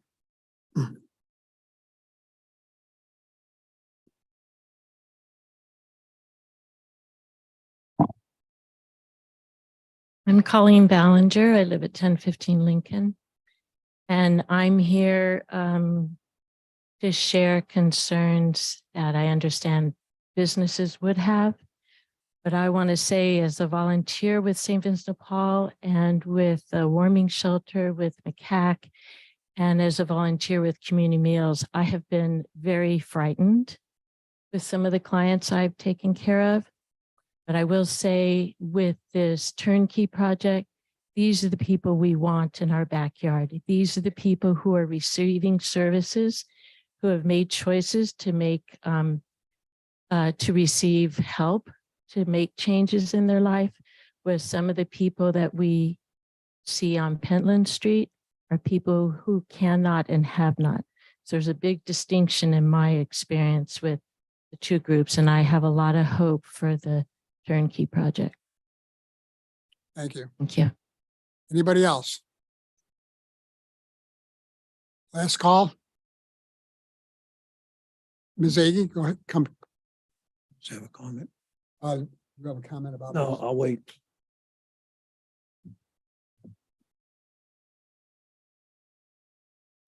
Bev Agee, 218 West 4th Street. I wasn't planning on talking, but when the workshop gal came up, I thought, well, I live there. I'm just a stone's throw away. And in our neighborhood, it's a lot of young families. And we live, I've like 26 years I've lived there and I've seen all the changes. And I did talk to Kenny today and it was reassuring, but we didn't know about this until a couple of Kenny's staff came by, gave us some information. And I thought, it happened. Usually you get some kind of notice, you know, a conditional use permit or something, but apparently the laws have changed and I understand all that. But I do have some concerns. I have hope and I'm praying for a successful thing. But I mean, we have people that use our front yard as a toilet.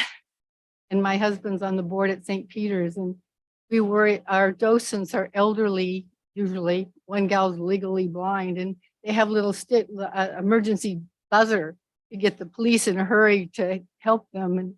And we've had our damage to the front door of the St. Peter's landmark. We see things all the time. There was a time not long ago when the Pentland Street crowd, the truck moved over with some, I don't know what was going on. It looked a little suspicious. They all moved in front of St. Peter's for about a week and a half. I think we kind of got them to move on, but from our porch, we look across the way and it's that crowd. So we were concerned. I mean, they're throwing up. They're doing all the things that happen when you're in that terrible situation. And we were just concerned when we read the bit of material that they dropped by, any staff from this program, and it's all happened so quick. It's just been like 3 or 4 days to get this all, like, holy cow, we're retired. We have like senior citizen neighbors and a lot of young families with young children right there. And this is I thought, is this going to bring more into our community? So I had legitimate fears. And then people say, well, what kind of Christian are you? You don't want them in your neighborhood. It's really in our yard. And I had a concern that it was going to increase the volume because it's like we service 3 counties. I'm like, holy cow. But then I did have a short conversation with the mayor. Thank you for ringing. And then Kenny rang, and I am more reassured, but I just wanted to say that it's not just, I mean, it's disappointing. It's in the historic downtown of our cute little town. And this is what the first thing you see. So it sounds like not going to be as bad as my first fear. And he runs a really good operation. I've heard nothing but good things. So I've got mixed feelings, but I have hope that it's going to be fine. But I thought, you know, the businesses, it's not I hope it doesn't bring more people in. I've been assured that it won't, you know, like some other areas is like for the 100 beds or whatever. Anyway, I don't know if I'm making any sense. Mr. Reagan's already gone home.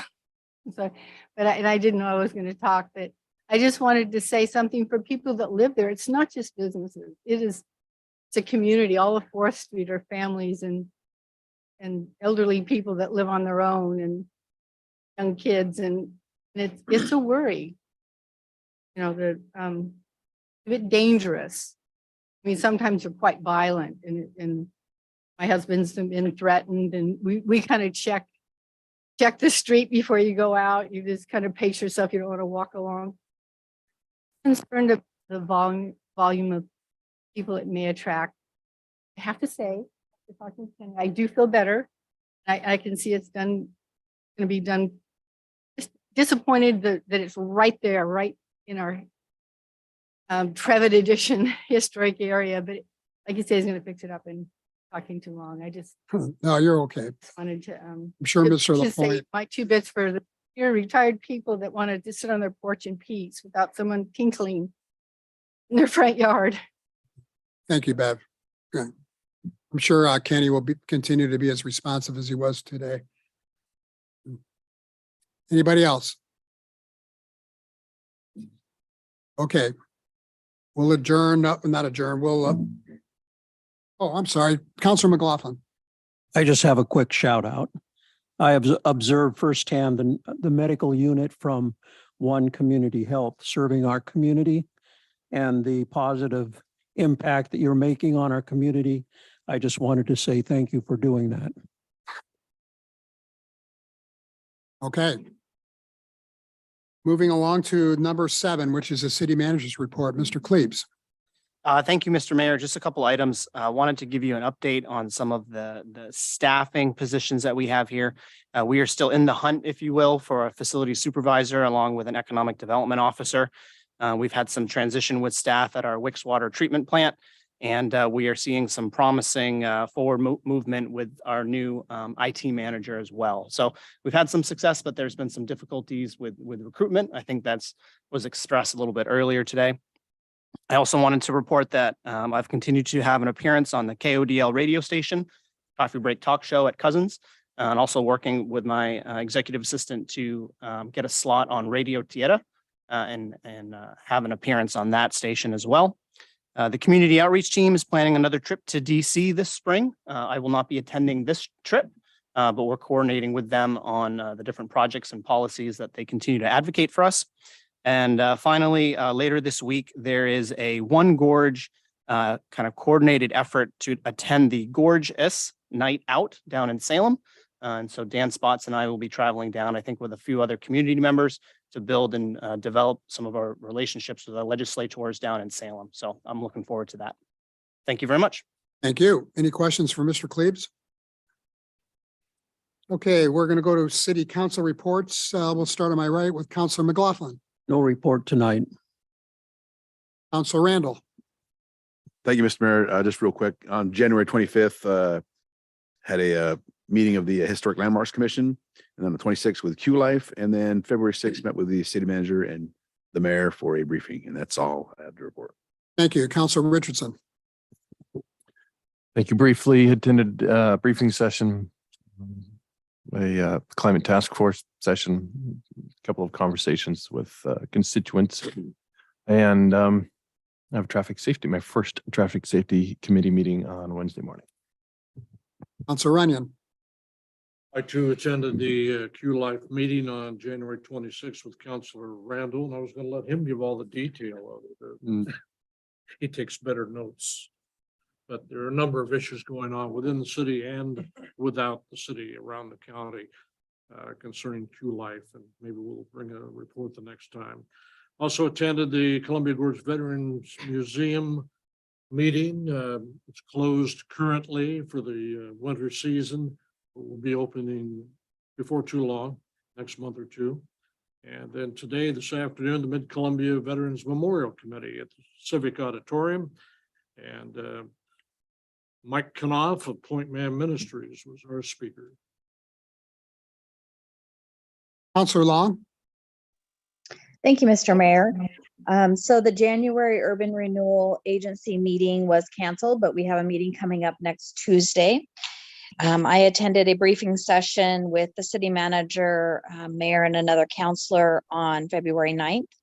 And I have been talking with concerned business owners and residents about the issue that was brought up tonight regarding the housing project turnkey. And I will be representing the city of the Dalles for the community outreach team visit to Washington, D.C. at the end of March. And that's my report. Thank you. Item 9 is the consent agenda. Items of a routine and non-controversial nature are placed on the consent agenda to allow the city council to spend its time on more important items and issues. Any counselor may request that an item be pulled from the consent agenda and be considered separately. Items pulled from the consent agenda will be placed on the agenda at the end of the action items section. Tonight, we have 3 items on the consent agenda. First is the approval of the January 23rd regular city council meeting minutes. Second is the approval of the January 17th special city council meeting minutes. And third is the approval of Eddie Case, my appointment to the City Plan Commission. Do I hear a motion to approve the consent agenda?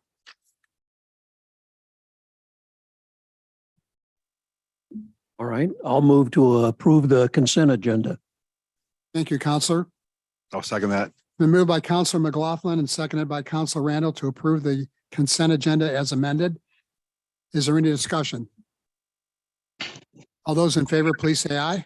Aye. Raise your hand. Any opposed? Motion passes.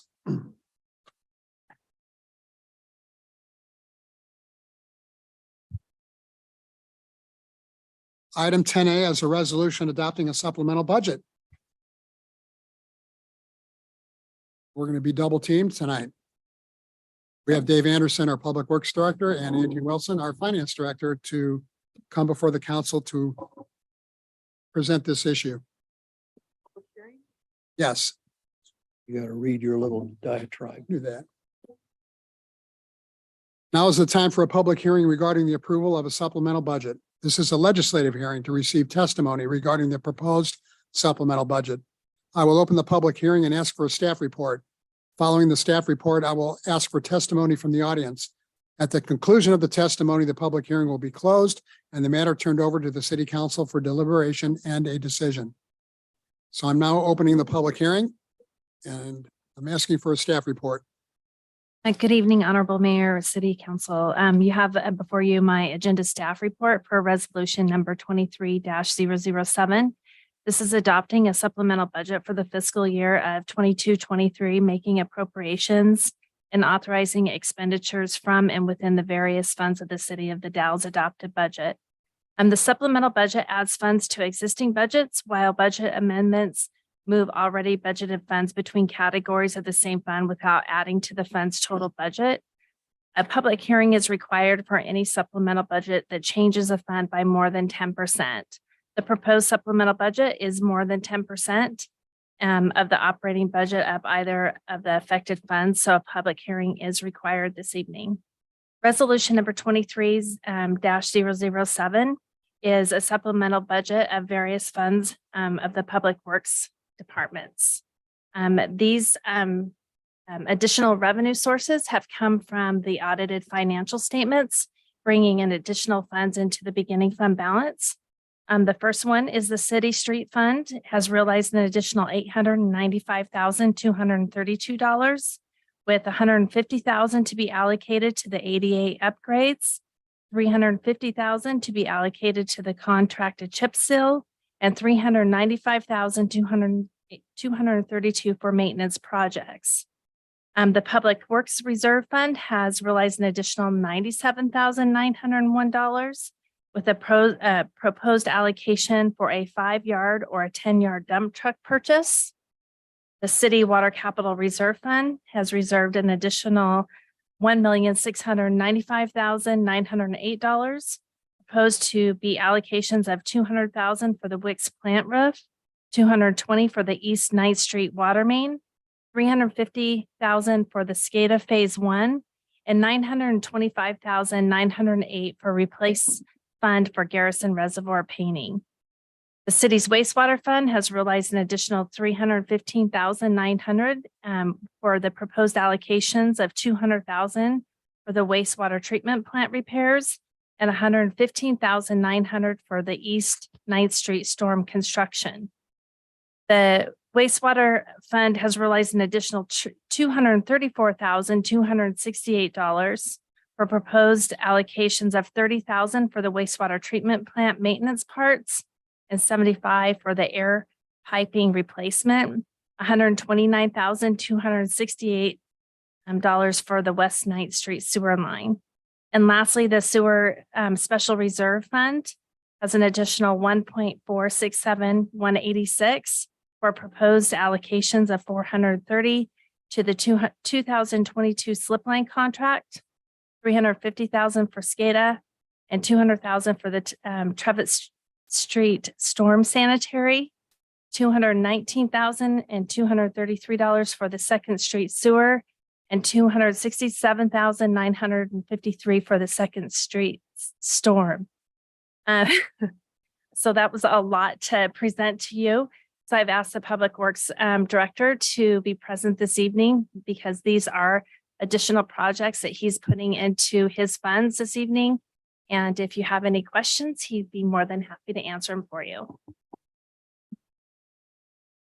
Okay, is there anybody in the audience who would like to speak either in favor or in opposition to this ordinance? Anybody? excuse me, a resolution. Okay. With that, no testimony. I'm closing the public hearing. I'll turn it over to the city council for questions and comments. Council Runyon. There are 4 words in each one of the little paragraphs, realized and additional for each one of these items. We open a drawer and there was a magic pile of money. Where'd it come from? It's the money's coming from projects that we either began last year and didn't finish within that last fiscal year. And so some of the funds carried over, or we didn't get them started last year.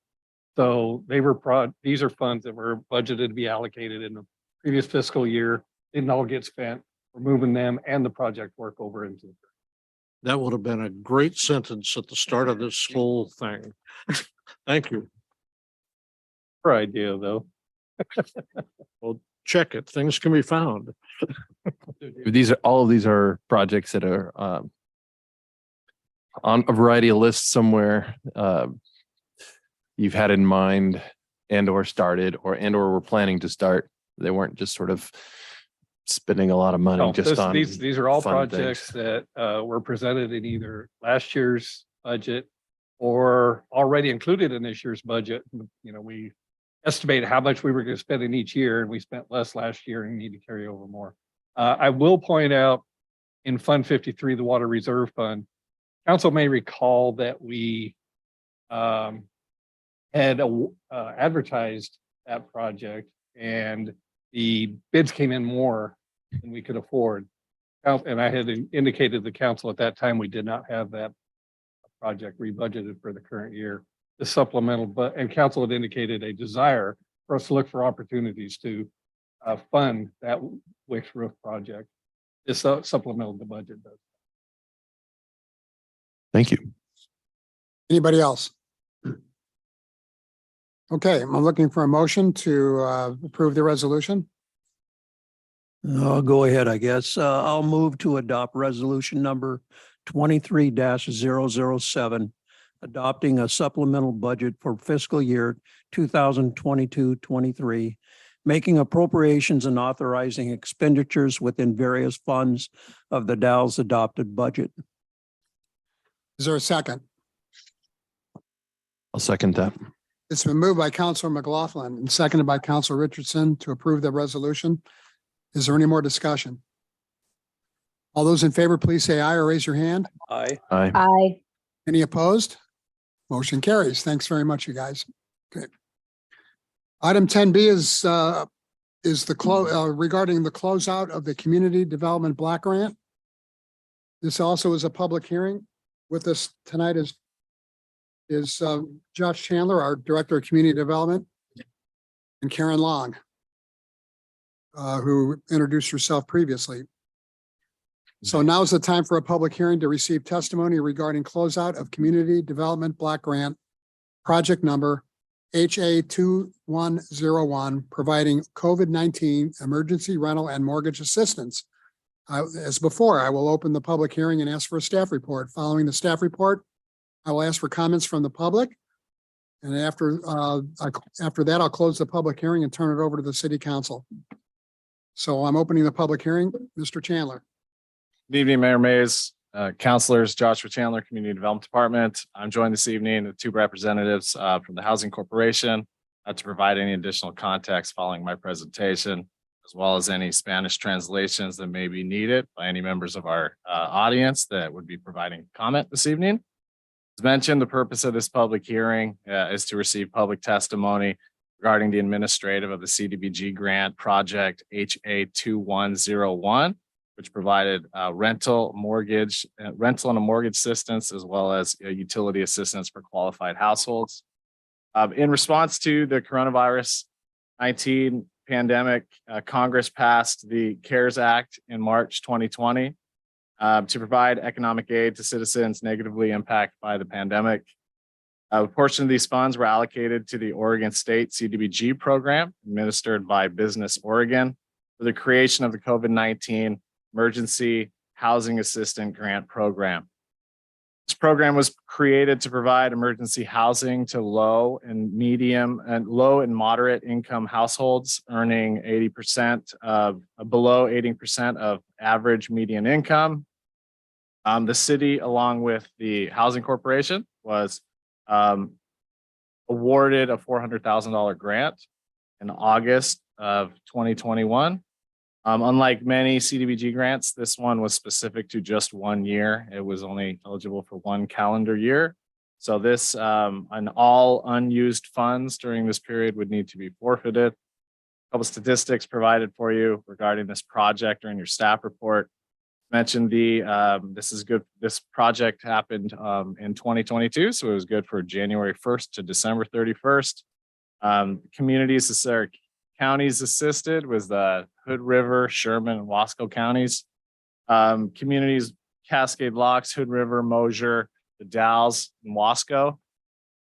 158 households were assisted. 65% of those households, female head of household. 370 residents were assisted with this program. 90% of those were here in the Dalles. The total amount at the end of all this, pending a final draw, is $315,000, and then the additional $85,000 is will be paid to the Housing Corporation for administration. The city and the Housing Corp are currently in the process of finalizing all program closeout material. Budget implications for this, there are none. The city is not authorized to receive funding for administration, so that $85,000 is entirely sent to the Housing Corporation, but the city is responsible for processing disbursement of funds between the state and the Housing Corp. So therefore, in your budget, you'll see that basically the revenue and expenditure line items are equal. And then before we take any public comment, I do want to just send out a thank you to the Housing Corporation, both Dave Peters and Karen Long, as well as the city, people that are involved on our team in the city, finance director, Angie Wilson, city manager, Matthew Cleaves, as well as 2 former employees, former city manager, Julie Kruger, and former community development director, Alice Cannon. I'm happy to say that we provided that $315,000 to our community, and we will not be sending any money back to the state. So with that, more than happy to open up comments. Well, before we do that, is there any comments from the audience? Is there anyone in the audience who would like to speak either in favor or in opposition to this? Anybody? Okay, with that, I'm going to close the public hearing and turn it over to the city council. Does city council have any questions or comments for Mr. Chandler or Ms. Long? No. Okay. Thank you. Well, before you, let's get a motion to approve the recommendation of the staff to close. So out the grant. there's no recommendation on There this. So yeah, this was strictly an opportunity for to bring in public comment as part of the grant project. Thanks very much. All right, thank you.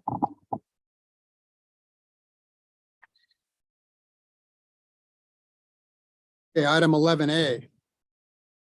Staff recommendation for a proposed contract for ADA improvement project. Mr. Anderson.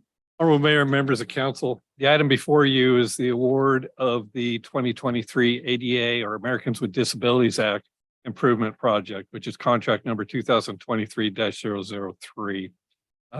This project this year will actually utilize funds for our ADA upgrades from 2 years. The rollover from last year was just authorized in the supplemental budget approved by the city council just a few minutes ago. The projects are being undertaken in compliance with the city's ADA transition plan, which we adopted in 2019. This year, the project will include the construction of 40 ADA ramps, most of which are along Union Street between 4th and 7th Streets, and then at 5 other locations in town that are identified in your staff report. One of those other 5 locations, which is at 9th and Cherry Heights Road, is a project that's being undertaken in direct response to a citizen complaint that was received by the city's Traffic Safety Commission And our ADA transition plan requires the city to consider the merits and attempt to address complaints related to ADA compliance as they're addressed or as they're received, excuse me. The project was designed in-house and was advertised for bid. We received 5 bids, with the low bid coming from Van Neville Concrete and Curb in the amount of $309,859.04 within budget line code 005-500-000-7510 of the street fund. We have $300,000 allocated, and we can make up the other $9,000 with funds from the also within that same line code. So we have available funds for the project. With that, it's staff's recommendation that the city council authorize the city manager to enter into a contract with Van Neville Concrete and Curb for the 2023 ADA improvement project, contract number 2023-003, in an amount not to exceed $309,859.04. Any questions for Mr. Anderson? I've got to ask, can you remind me within plus or minus some amount, how many curbs we have to remediate or update? I remember the 60-year plan is what's stuck in my head. I want to say it's on the neighborhood of 800. Yeah. That there are already sidewalks in place that need to be upgraded.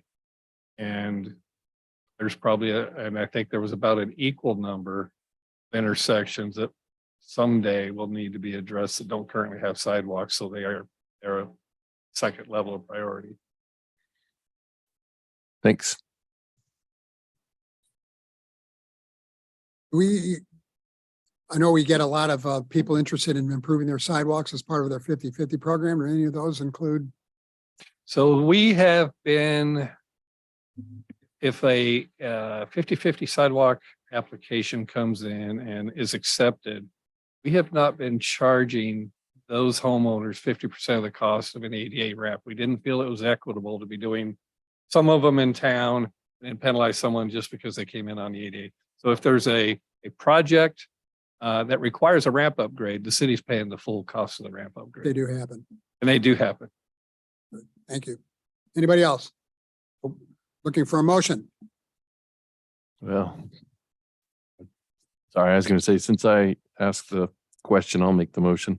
I move that we authorize the city manager to enter into a contract with Von Neville Concrete and Curb for the 2023 ADA improvement project, contract number 2023-003, in an amount not to exceed $309,859.04. I will second that. Moved by Counselor Richardson and seconded by Counselor McLaughlin to approve the contract, to authorize the contract. Any more questions or comments? All those in favor, please say aye or raise your hand. Aye. Aye. Any opposed? Motion carries. Thank you, Mr. Anderson. Item 12. I'm sorry, 11B, First Street project contract. Mr. Chandler. Thank you again, Mayor Mays. Counselors, Joshua Chandler, Community Development Department. I'm joined this evening via Zoom by Peter Craig, Project Manager for KPFF Consulting Engineers. Provide any additional context following my presentation. Peter has considerable amount of knowledge on this project, having overseen the project from the very beginning. As mentioned, this next item is for the consideration of a new contract for KPFF for civil engineering services for the First Street project. Everyone is, I'm sure, rather familiar with this project. I did want to give a brief history of the contract history between KPFF and the city. In 2008, the city and KPFF entered into a contract for the design of Downtown Riverfront Connection project, now more commonly known as the First Street project. Since then, there have been 16 amendments to the original contract. varying levels of scope changes, timeline changes. Rather than entering into a 17th amendment and recent changes in funding, as well as work with ODOT, staff proposes entering into a new contract, brand new contract, to better address the city's current needs. The most significant change to the previous agreements were the mutual termination of the city's partnership with ODOT, as well as the discontinuance of federal grant funding award for the project in 2007. This termination was approved by City Council at the October 24th City Council meeting, was acknowledged by ODOT on November 2nd, and resulted in a cost savings of approximately $940,000. This excludes project construction costs. In addition, ODOT's statewide program and funding services approved an exception of repayment request on November 17th, which removed the city's requirement to repay previously expended funds, $320,000 savings there. The First Street project currently sits at 95% completion. However, this revised scope will incorporate previous incomplete tasks outlined in the original contract. Will include take on the responsibilities that ODOT was first outlined to take care of, as well as adding some additional tasks that staff felt needed to be added that were previously covered in the original scope. This new contract does assume 24-month schedule from the notice to proceed to project bid. This award, KPFF, is authorized by the city's local contract review board rules, which authorize new contracts for the direct appointment of engineering services supporting continuing projects. Estimated fees expected to exceed $250,000. This award promotes the efficient use of funds due to KPFF's history, 15-year history with this project. KPFF was the original, during the original contract, KPFF was awarded the contract, competitive contract as the most qualified proposer. Budget implications for this project. The estimated contract fees under this contract are not to exceed $495,162.16. City allocated a little over $4.3 million in Fund 18 for this. So therefore, the city has sufficient budget for this award. With staff's recommendation, I would be moving to award contract number 23-004 to KPFF. Authorize the city manager to execute the engineering services agreement in an amount not to exceed $495,162.16. That's a typo in my staff report as presented. And with that, I am more than happy to answer any questions. Questions for Mr. Chandler?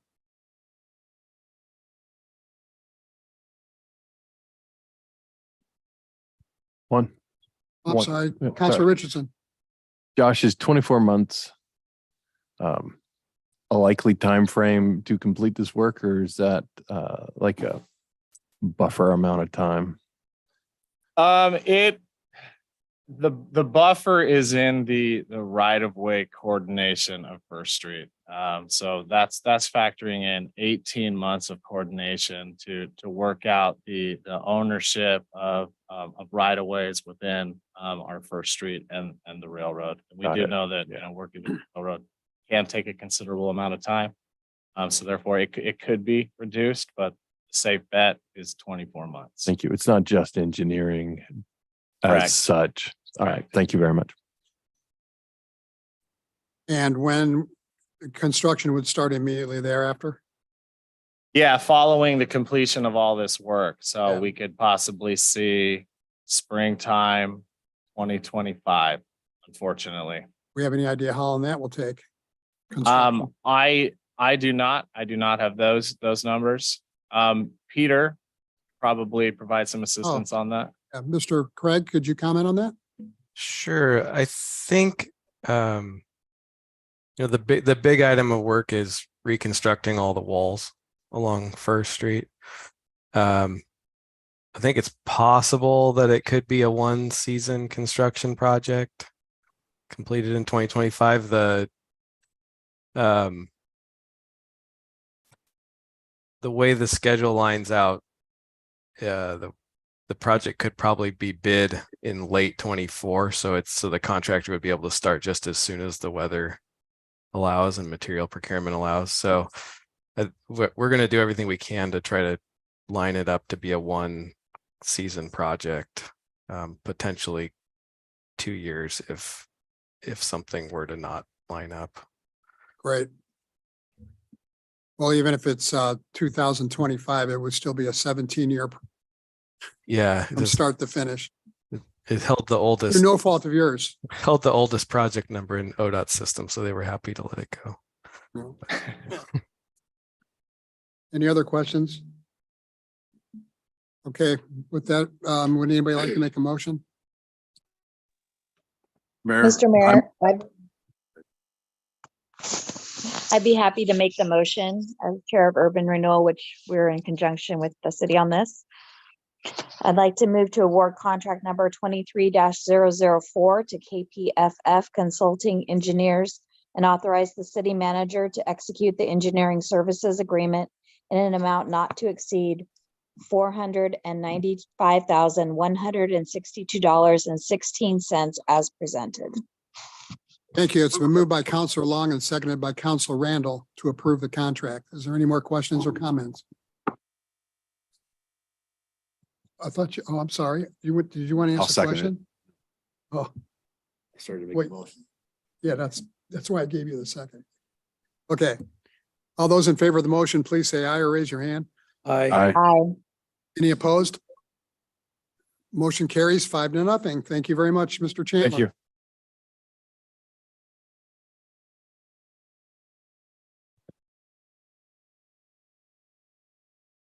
Okay, item 12A, resolution updating the city's contract review board rules. Mr. Kara. Thank you very much, Mayor Mays. All Oregon public bodies, and I wrote in the staff report cities, but all public bodies are required to establish, implement, and follow some standardized procurement rules, which are pursuant to the state statutes known as the Oregon Public Contracting Code.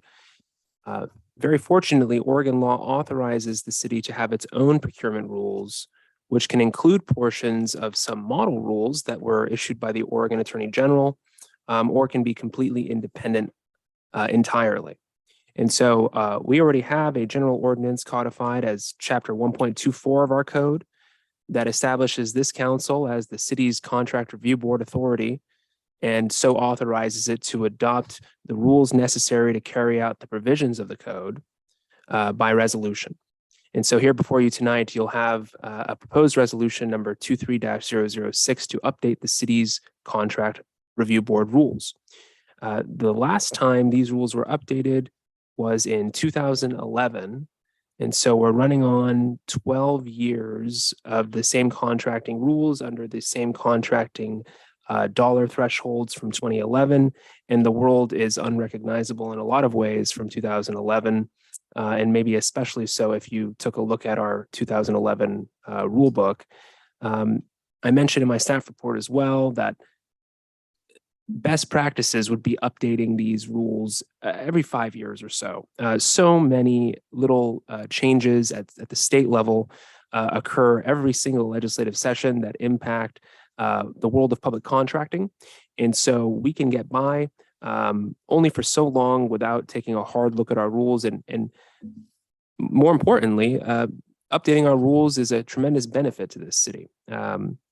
And so realizing that benefit, or at least the potential for that benefit, the city manager decided to organize an ad hoc team comprising himself, the city's finance director, the city's public works director, and me to strategize on developing something more functional and more modern that would meet the changes in the legal landscape while also giving the city the most flexibility and the most purchasing power with these public resources.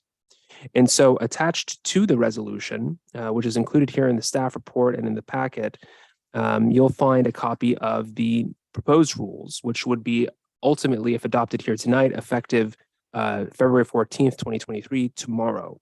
And again, the primary objective of this group was to maximize our legal and fiscal flexibility, while of course maintaining the integrity of our public contracting. And so there are countless changes. We ended up condensing a currently 172-page rule book down to 37. And I'm very proud of that number. It's down to a fifth of the size that it was. There's too many changes to list. However, I did put some of the highlights that emphasize some of the changes that are being recommended as far as spending and award authorizations and the competitive requirements for the contract solicitations themselves. You may notice, taking a look at page 94 in the packet, the current spending authority for example, a department manager in the city is $15,000 without seeking any further approvals. The proposed changes would increase that $15,000 cap to $25,000. Again, these $15,000 authorizations were implemented in at least as far back as the 2011 rules, which we still follow today. The city manager's approval threshold would be increased from $50,000 to $100,000. And currently, anything over $50,000 comes to this council. However, under the proposed rules, anything over $100,000 would be coming to council.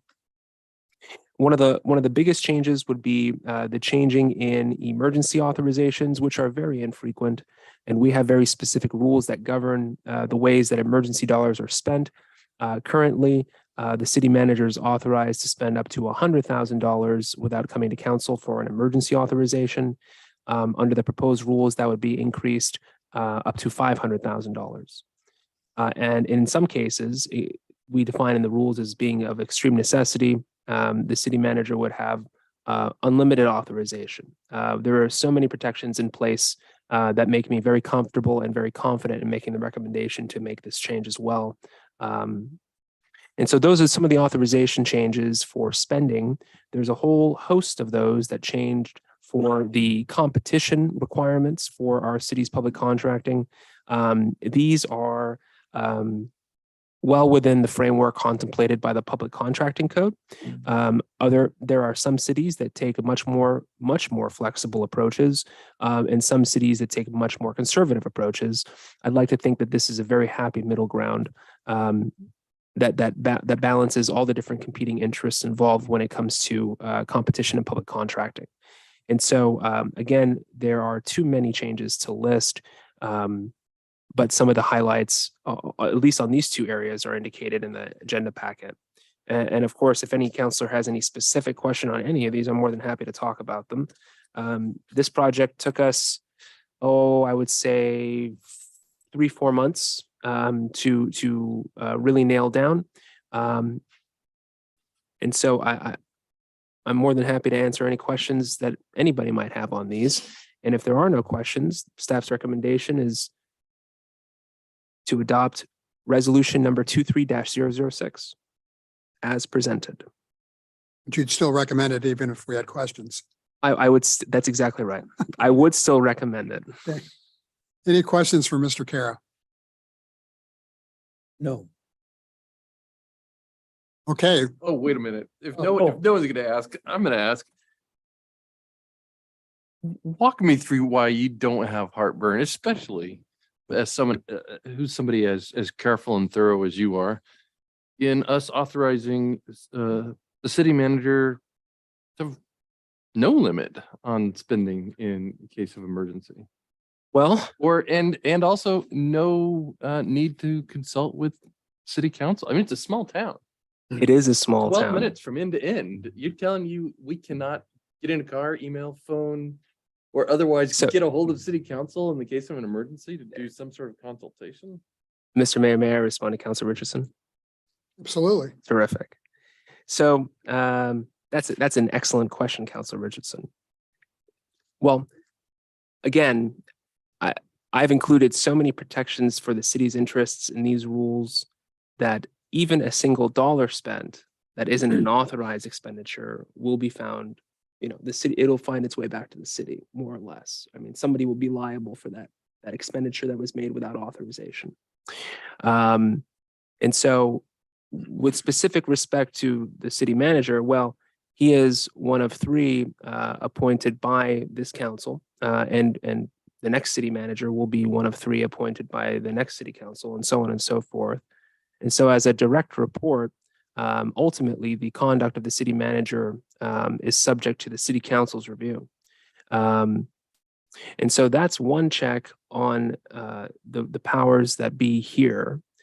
Another is, you're right, it is a small city in the sense that it can be traversed in 12 minutes from end to end, maybe even a little bit faster. But we really thought a lot about this in our groups, in our group that was formed to draft these specific rules. And candidly, there was a lot of back and forth. And I tried to sort of foresee council thinking about this issue, on one hand, realizing that staff would appreciate the flexibility, and on the other hand, realizing that what we're talking about is a blank check in a lot of ways. And so that's a very dangerous game, and I can totally appreciate that.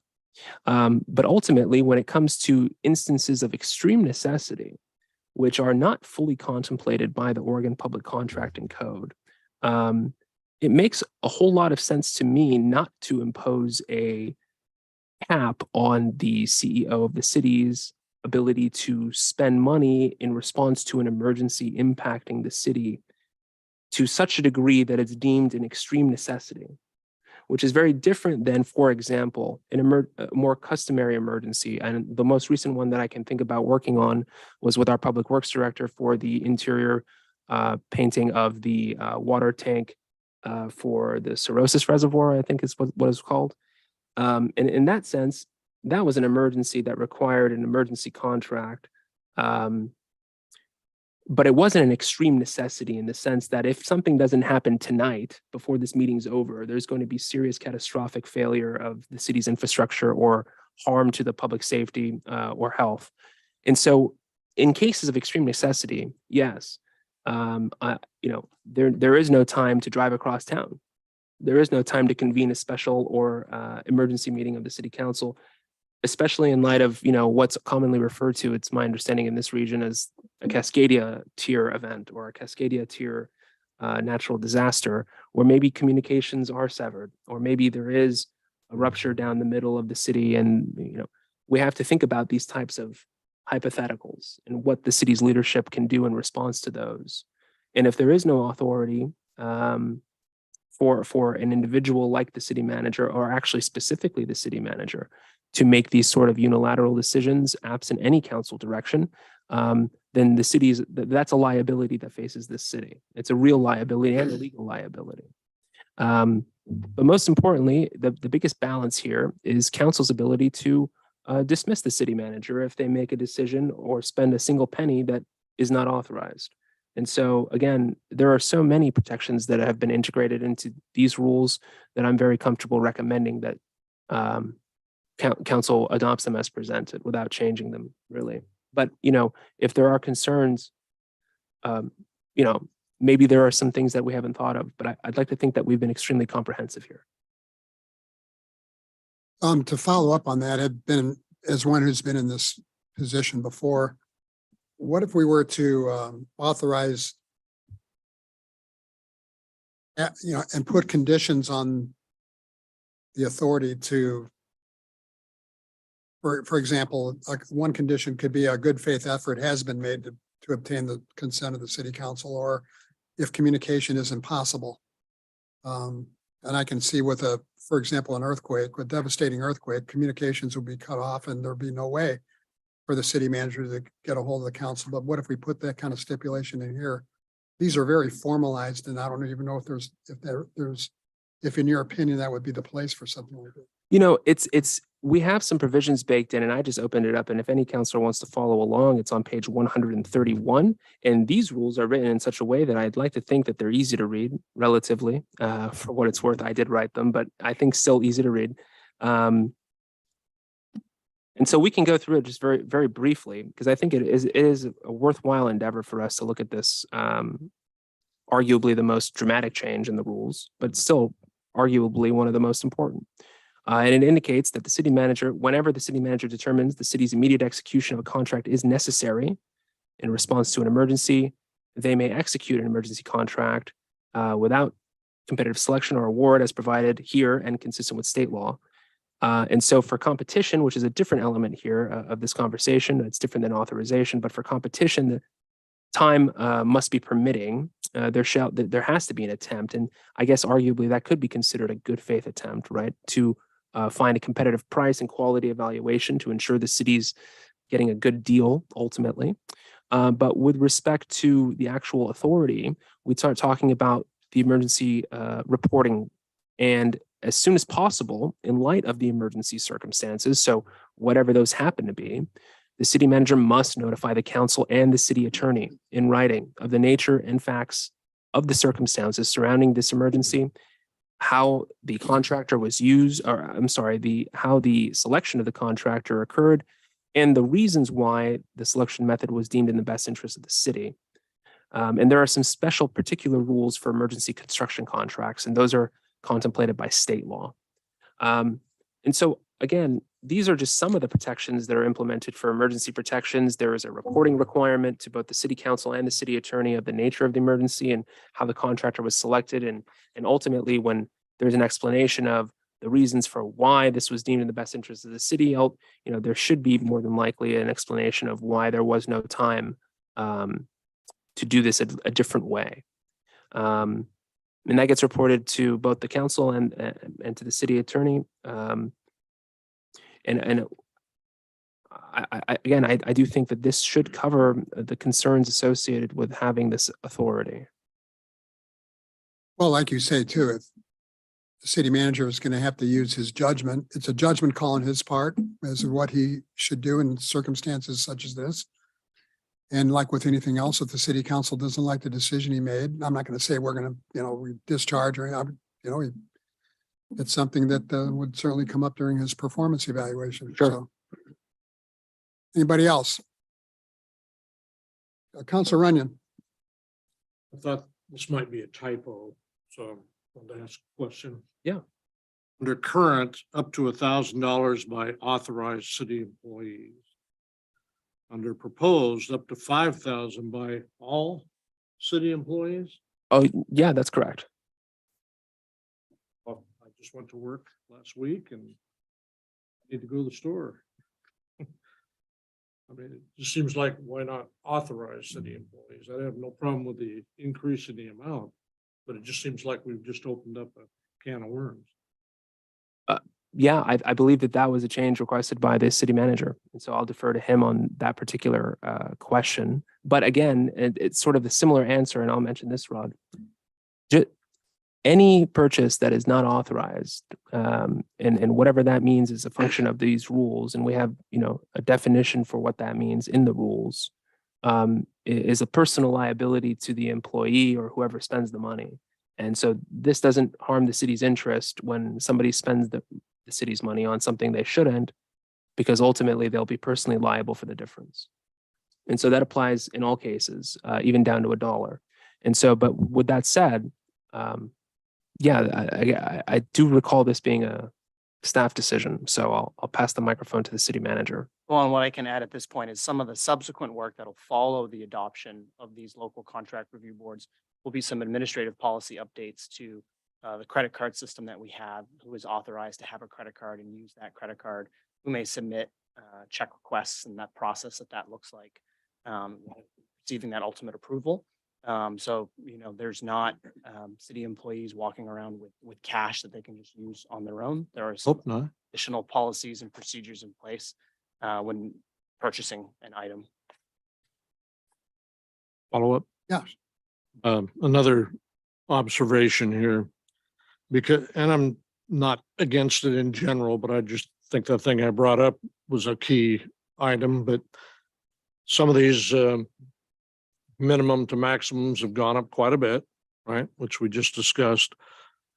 I would like to see us just put into the format here that we review this in 1 year's time to see how things are working and if any adjustments need to be made.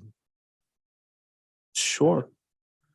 I'm not, yeah. 1 year from the effective date. Sure, we can put that. I'm not so sure.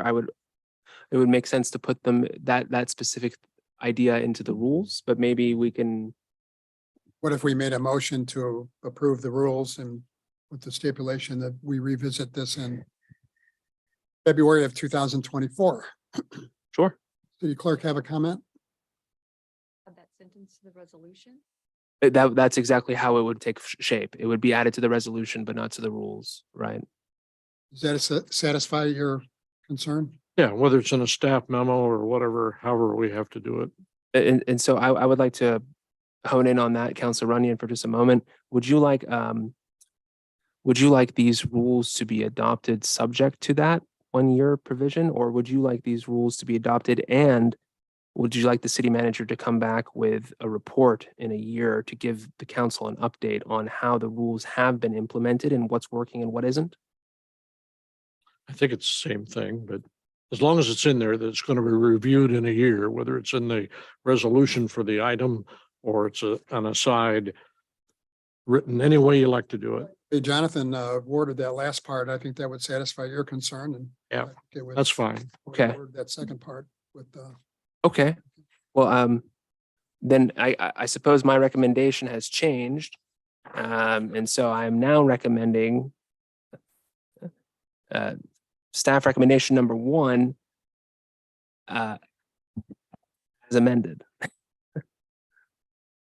As amended with that change, and I will work with the city clerk tomorrow at incorporating some of that additional language into the resolution. into the resolution. So we're not going to pass this tonight.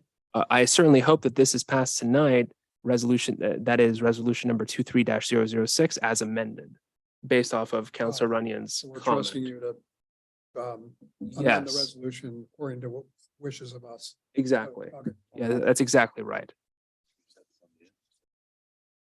I think. We'll just go with as amended. And then think I can we'll tackle- add the language directly. Is that okay with everybody? That would be staff's recommendation. Okay. Is there a motion? I'm gonna chew on this bone a minute longer, actually. Counselor Richardson, Yes, do you have a question? I do. Sorry. Thank you. Jonathan. Yeah. I'm going back. I'm not quite done here. Is extreme necessity defined anywhere, or is it just sort of good common sense understanding? I mean, emergency is defined, right? But is extreme We necessity? do have the definition of an emergency. Yeah.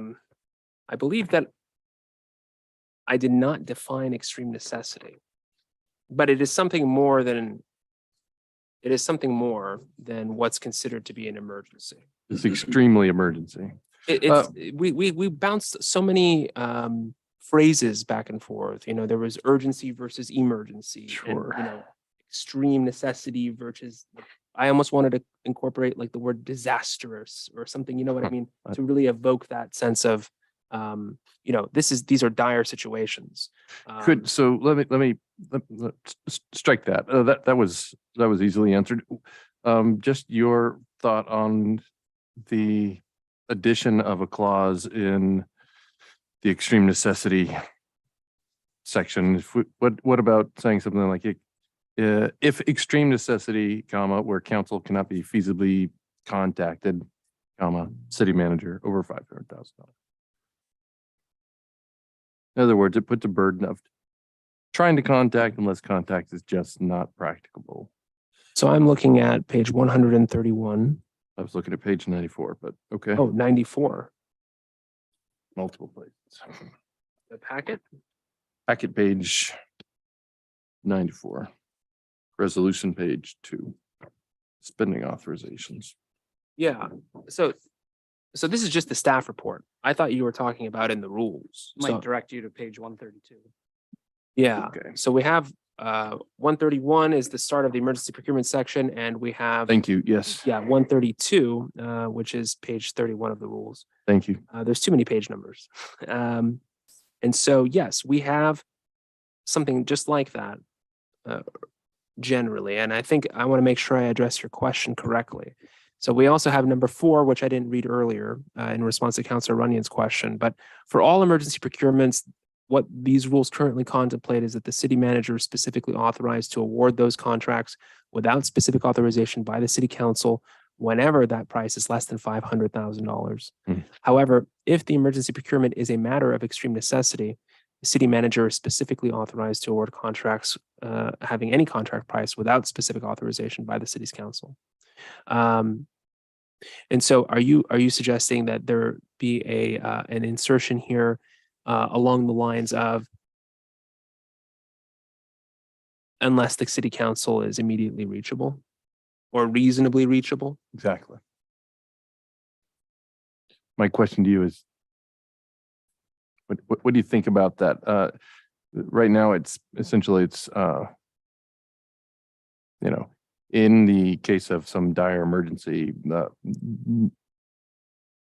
no contact or authorization is required or even attempted or even notice being attempted in a serial fashion. I guess I'd like to think that that's going to happen at any rate, but we're not necessarily just writing for our current city manager, right? We might be writing for someday in the future. Yeah, absolutely. I don't see any immediate drawbacks associated with including a provision similar to what's indicated in the page right before that, where it says where time permits, number 1 on page 131 of 145. Do you see where it says emergency competition? The first sentence begins with where time permits. I really like the way of describing the situation as being a situation where we can ask the question where time permits. And so with that said, I can wordsmith this any number of ways, but I would probably end up with a sentence that sounds like where time permits.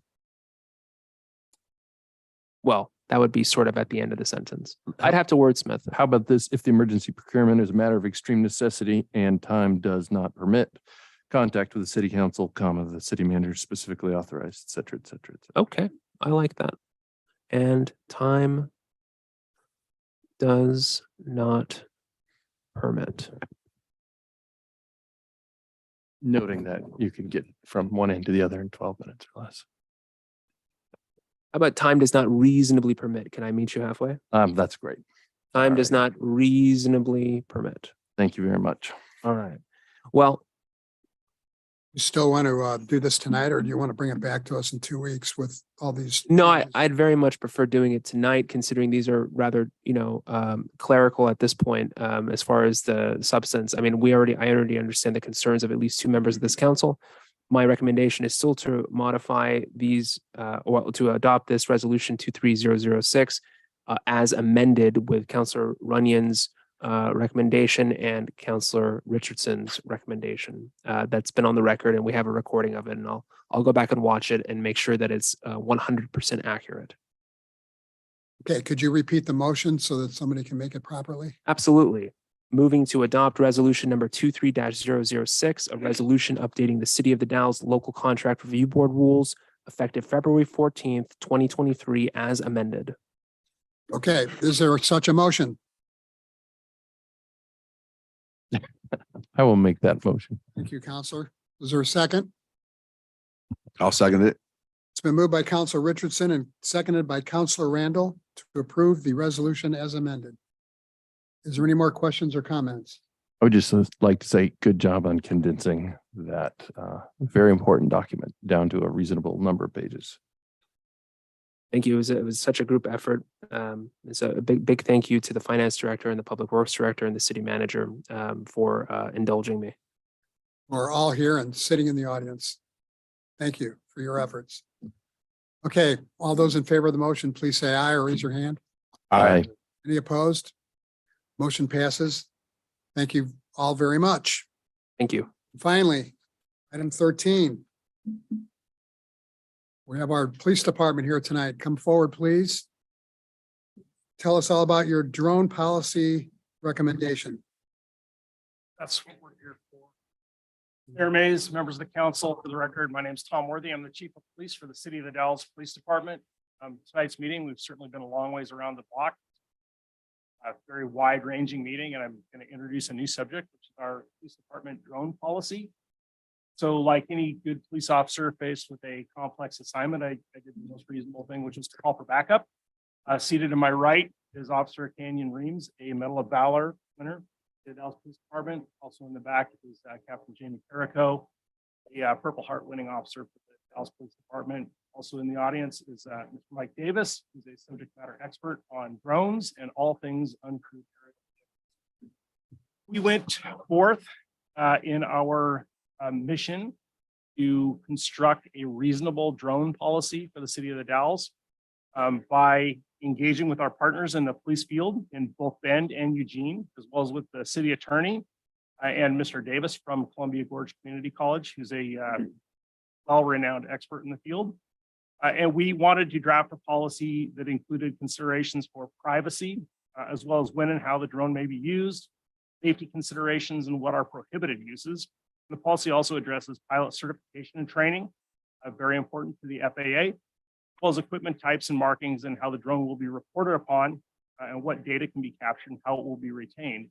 This draft policy is included in your packet tonight. And we do sit it in this little Pelican case. It is department's loaner drone, which we are in receipt of from Columbia Gorge Community College. You'll notice it is prominently marked as a City of the Dallas Police Department drone. That's all it is. It has many functional uses in police work.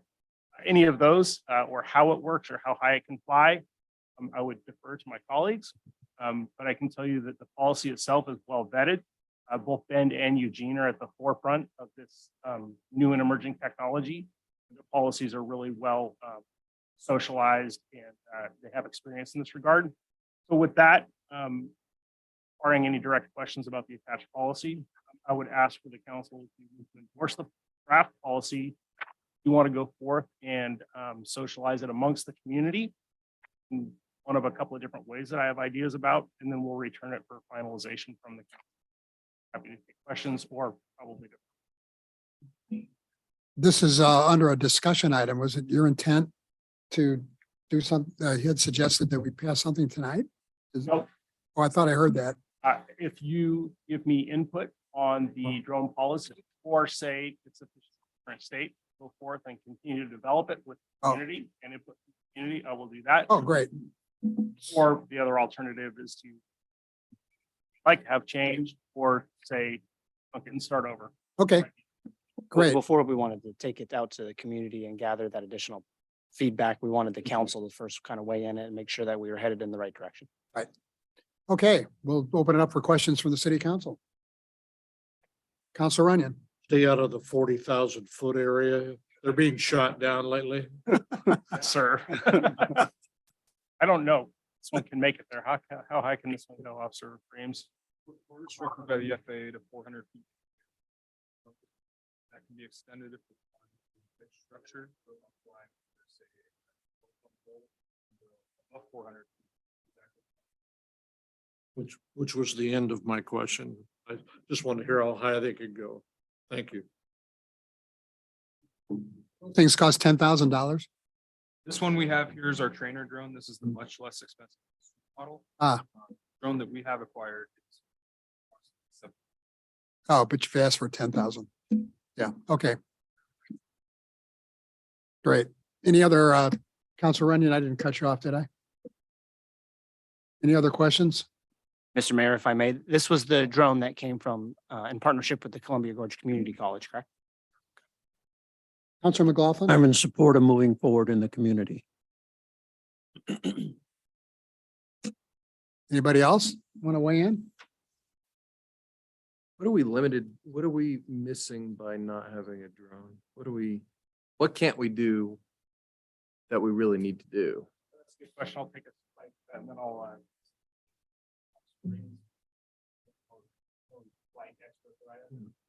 drones at arena. There was a lot of anxiety. Remember Blue Thunder, the old back in the day. And then it sort of came beyond that. And that's sort of where we reside today. can be used for search and rescue operations, tactical awareness, many kinds of uses like that, even like missing persons, or juveniles. Locate those. They have excellent night vision, so if the officers injured in a field and don't exactly know where they are, away from the car, or even a dog that got hit and ran off into the cherry orchard, we could locate it. So many different. Right. I think the only thing you didn't touch on is crime scene reconstruction, allowed by ORS to apply 5 days. Happened. DUI crashes, homicides, and anything really. You can reconstruct that crime scene using UPS pinpoints and create a much more.